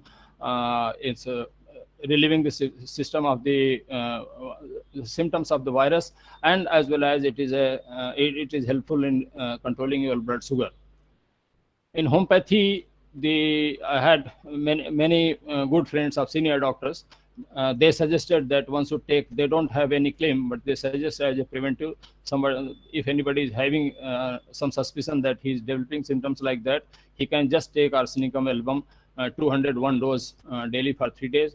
And some other people prescribe that verulinum, a general medicine for any type of virus disease. Particularly, it was given as a preventive or prophylactic measure against the smallpox or chicken pox, etc. So the verulinum they prescribe for this COVID also. The home pass. Only these two medicines have come to my knowledge. And in this case also, I must mention a warning word, that the medicines prepared in our country, they are not effective. Whatever the firm may be there, I should not name it. That's why mostly they say that you go to German medicines or British medicines, because you take one example, I'm telling you, this arbor vitae or moorpunky, which is a common garden plant, it is thuja. And in homeopathy, thuja is a very effective medicine for certain wart and other things. But that thuja medicine is prepared from Thuja occidentalis, whose fruits are totally different, are the cones, what we say, female cones, are totally different. The Indian Thuja orientalis, what we have been telling them, this is not at all Thuja. It is Platycladus orientalis. And in India, most of the Thuja is prepared from this Platycladus orientalis, which is easily found in the gardens. So plants commonly cultivated in India in the name of Thuja orientalis are not actually Thuja, but they are Platycladus. So naturally, the medicine prepared from them will not be effective in any of the symptoms. Now, I was talking about the botanical enigmas. There are many such things. Mukherjee has a big list of these things, because he was in CSIR, and he himself is a very famous and reputed scientist. So particularly for these things, I have never found anything. You see, in India, we give too much, regard to the blue things, blue water ocean, or blue lotus. Yeah, our Lord Vishnu or Lord Shiva, their skin is blue. But I think at this stage on the earth, these blue-skinned persons are not found. And blue lotus in one nursery's catalog, I got a picture of the blue lotus. Otherwise, blue lotus I searched, nowhere it is found. Rather, in say instead of lotus, Some people, the nymphia, there is another species, but lotus is actually Nilambo, belonging to a separate family, Nilambonaceae, and nymphia is called Kumudini, and its seeds are actually edible. That is called here in our side, whereas it is fried and eaten. So it has so many things. That is the red or purple. This nymphia of Bangladesh, you might have seen on the net, etc. It is very famous. You go in Great Lakes, it is collected by boats. So that one is there, but we have two species here. This Nymphia naukeli and Nymphia stellata. This Nymphia rubra is the species which is found in Bangladesh, and now it is quite common in West Bengal and in this area also, because it's very attractive. And there you have bluish flowered nymphias also. So sometimes the people confuse it with the blue lotus, but nobody has. I had say posted this question on many sites, that is anybody aware of the blue lotus or blue skinned man? So no reply came. Like that, Sanjeevani Booty, I will show you the slides that what is the thing going on. People publish just papers for papers only, for their career promotion or for their popularity, but they don't think that what is actually the use of Sanjeevani Booty. Same way, Banslochan, some time back, our one Indian, say, yogachar and physician has come in picture that for making medicines like Banslochan. It is obtained from the this Bambusa runesia bamboo. When you cut on its nodes, you get a white deposit, synthetic calcium type deposit, which is taken to get a male child. If you feed this thing to the pregnant lady, she will deliver only male child. But nobody has tested it so far. I think the great scientists like Professor Pulok Mukherjee and Dr. Sarkar of the Q, they are working on that line, and maybe today, tomorrow they can find it. Similarly, Lakshmana Booty, Somras, Chyawanprash, Amrit, Kalpavriksha, nothing is known. I'm surprised to see that a plant of the Madagascar, which is a say inverted bottle shaped plant, that is called Edensonia digitata, that is called as Kalpavriksha in most of the areas. In Prayagraj also there is one plant of the Aurangzeb period, and a particular Maulvi has been put there to take care of it. This plant is quite old. They said that when Mughal this army used to say move, they used to keep it because they considered that its bark is used in venereal diseases. But it has many uses, but anyhow it cannot be Kalpavriksha. So Sanjeevani, you know, in sometimes if you come to the Great Kumbh Mela, which is most famous gathering in the world, you get many people sitting with this type of lot, selling it that it is Sanjeevani Booty. This is the dried plant, and together with this one, they put another say lot in which this wet plant of this one seen.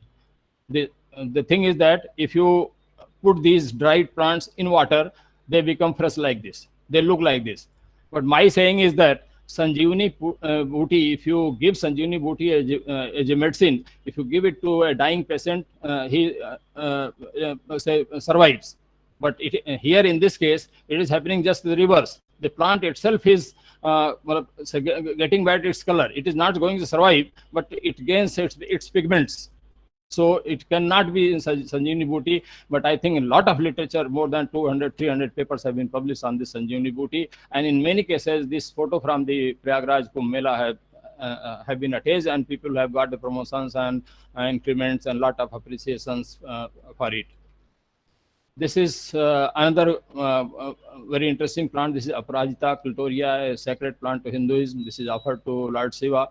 This has got a medicine value, but not in the COVID. Bhang is the, let's say, one plant which is a drug yielding plant. Also, a lot of drugs are obtained starting from ganja, bhang, all those things.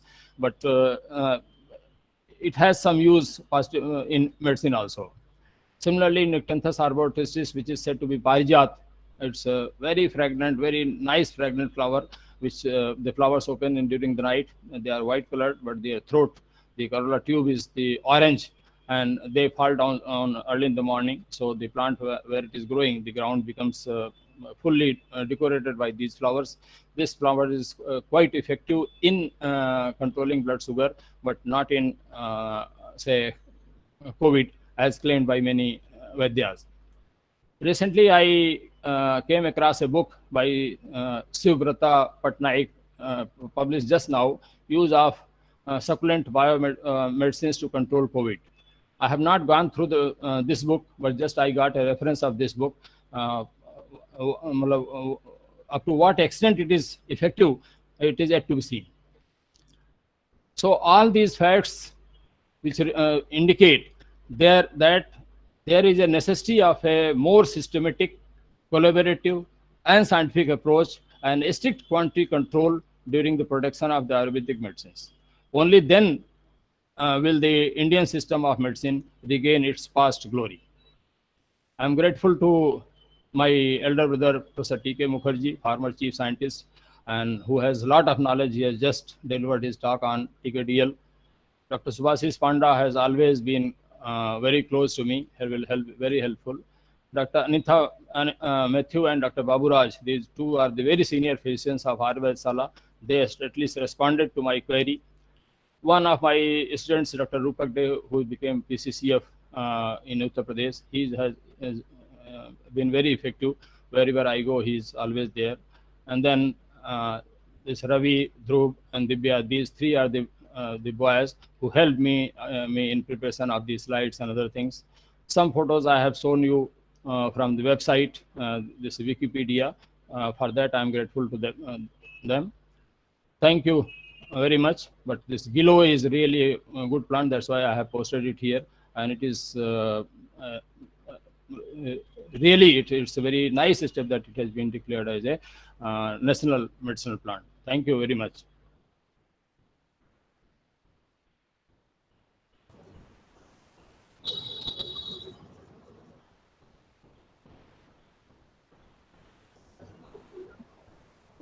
Thank you, sir, for your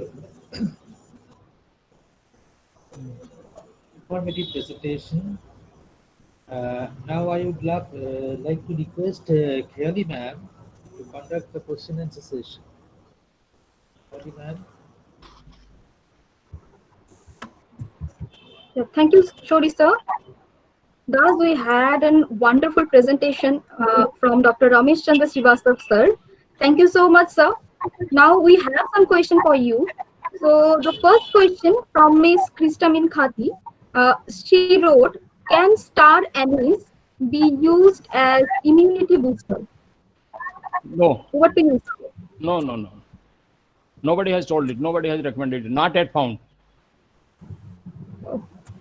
Okay, sir. So next question is from Mr. Shudhi. He wrote, does arsenic album 30 homeopathic remedy is effective against SARS-CoV-2? Not in curing, but the homeopaths, they claim that as prophylactic measure, or before developing symptom, or if you are afraid that you are having this cough and cold like symptoms, if you take it, it will prevent you from getting infected or your condition being worse. Okay, sir. So we have another question from Dr. Parimal Mandal. He wrote, what is the present status of medicinal macrofungi or mushroom studied for its traditional knowledge or medicine in India? Actually, this lot of work has been done, but say, you know, this Cardioceps chinensis, which is now changed, name is changed of your Cardioceps chinensis. This is known for the longevity, and there are so many mushrooms and other fungi. Clivaceae also is there, but till today no mycologist has come forward to claim that it is helpful in preventing or curing COVID or in any type of viral infection. This is present status of my knowledge. Thank you, sir. So moving to the next question, it is from Dr. Shudip Shom. He wanted to know, is there any impact of black tea or green tea against SARS-CoV-2? No, it has no relation. Green tea is already for the weight loss, so etc. only. but I don't think that it has any. You feel relaxed, and it is told that always you take warm water. So how long you will take warm water? With the gap, you will take warm water. So sometimes you take green tea, sometimes you take black tea. So all these things are, let's say, good for let's say prevention. One should take hot things. Thank you, sir. So our next question from Dr. Palash Mandal, sir. He wrote, "It is very difficult for non-taxonomists to identify plants during field collection. Is there any danger from BSI regarding automated identification of plants, particularly medicinal herbs, through machine learning by image analysis?" That is very clear. Taxonomy is a very vast field, and it's always concepts are changing, because when the Britishers were there, Sir Linnaeus times is 1753 to today. Now many rules, regulations have changed. Names are changing, ever changing. Names are changing. You know why? The thing is that that time this your network was not there. This time of you just internet was not there. So that time one person described same plant. One person described from Pakistan, another person described from Bangladesh, another person described from Nepal. So they named it differently. And if you discover any plant, suppose Mangifera indica, you say mango. So a voucher specimen of that mango, first plant on basis of which that plant species is described, that is kept as a voucher specimen. That is known as a type specimen. So since the Britishers were ruling almost throughout the world, so they kept 3 sets of the type specimens, the herbarium materials. First set was in Kew, second set was in Berlin, Germany, and third set was in our Indian Botany Garden, Havra.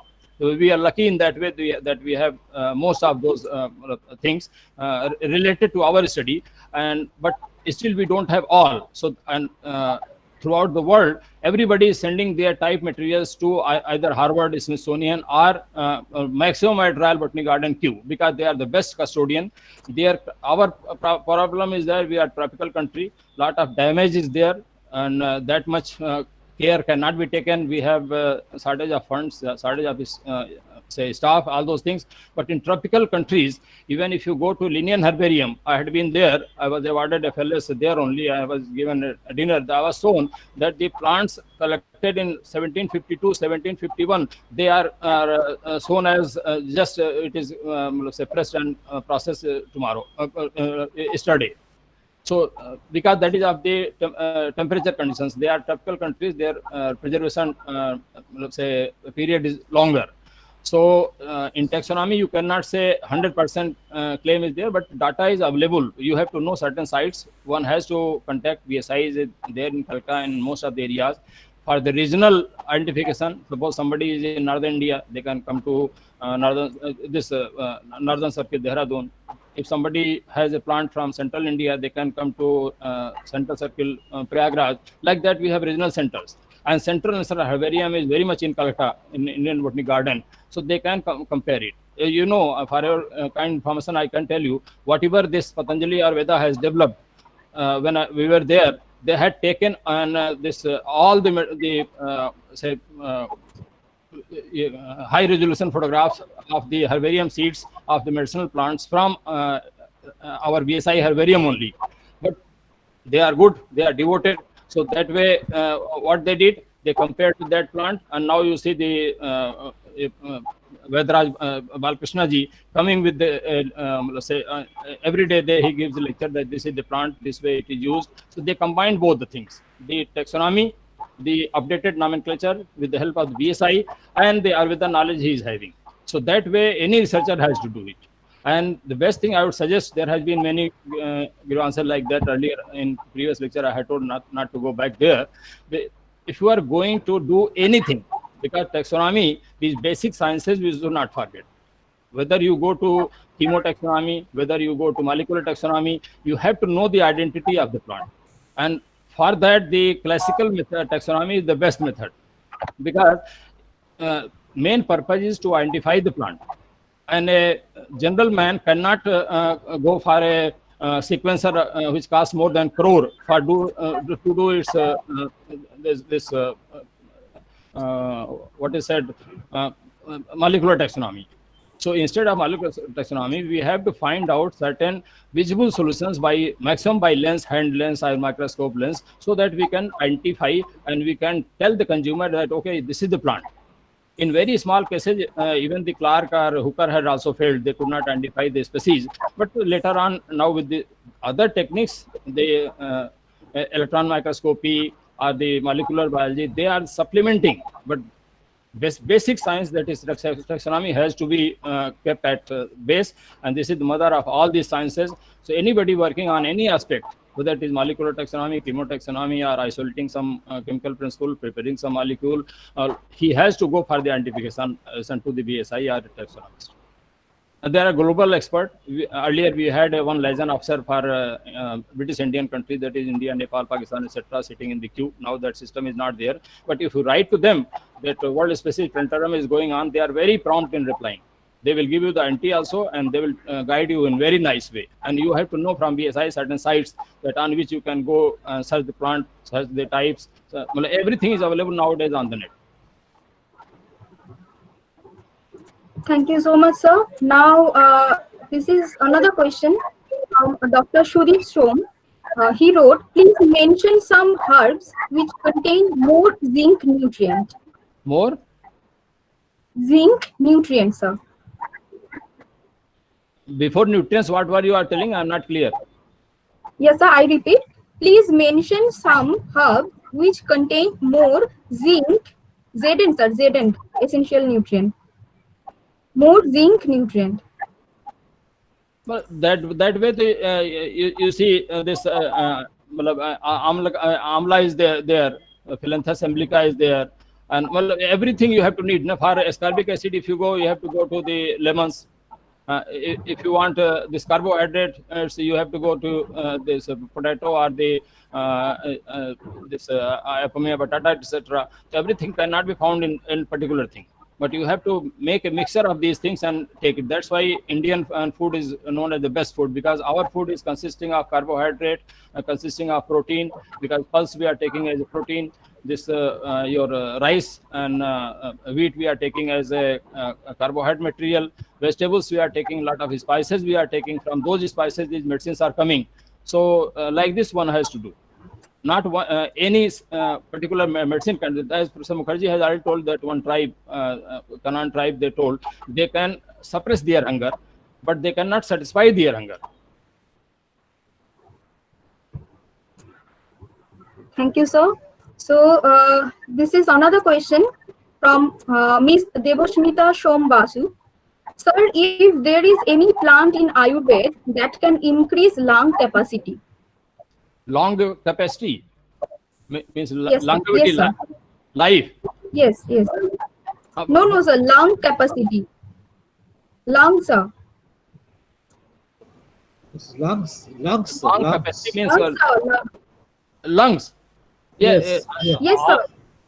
Yeah. All these this thing particular trachea spermum amum, what I have told you just now, that is ajwan. Ajwan, if you take, your lungs, all alveoli will be clear. That the cough deposition that goes away instantly. The eucalyptus plants are there. Eucalyptus oil is very effective for these things. Your lemon things you take, say these vapors, these are there. But one thing is there, that is in this COVID case, particularly one thing in earlier lectures you might have seen, that all other viruses, this flu virus, cold virus, they penetrate the epithelial cells and the alveoli of the upper region of the lungs. This COVID-19 virus, this goes there and establishes at the bottom of the lung. That's why it is very difficult to remove it from there. Once it is established, then it is very difficult to remove it. So like that, one has to take it. Okay, thank you, sir. Thank you for addressing the queries of our participant. As you are running out of time, sir, so we have to finish here this question answer session. So this is from my end. Now I would like to invite Dr. Vikram Saha, Joint Organizing Secretary, of today's webinar to wind up today's event with vote of thanks. Over to you, Dr. Shah. Thank you, Khayali. Am I audible? Am I audible? Yes, yes. Okay, Yes. thank you. A very good evening to all. It gives me an immense pleasure to deliver the vote of thanks for this event. We come to know a lot of things about traditional medicines, patents of traditional medicines, protection of our traditional medicines through documentation and digitation, TKDL, documentation of our traditional knowledge is very much essential nowadays. Efficacy of Indian traditional medicines in combating COVID-19 and other viral diseases. We come to know about the identity crisis and authenticity of medicinal plants, and also come to know a lot of information about medicinal plants. With this, I, Dr. Bikram Shah, on behalf of Department of Botany,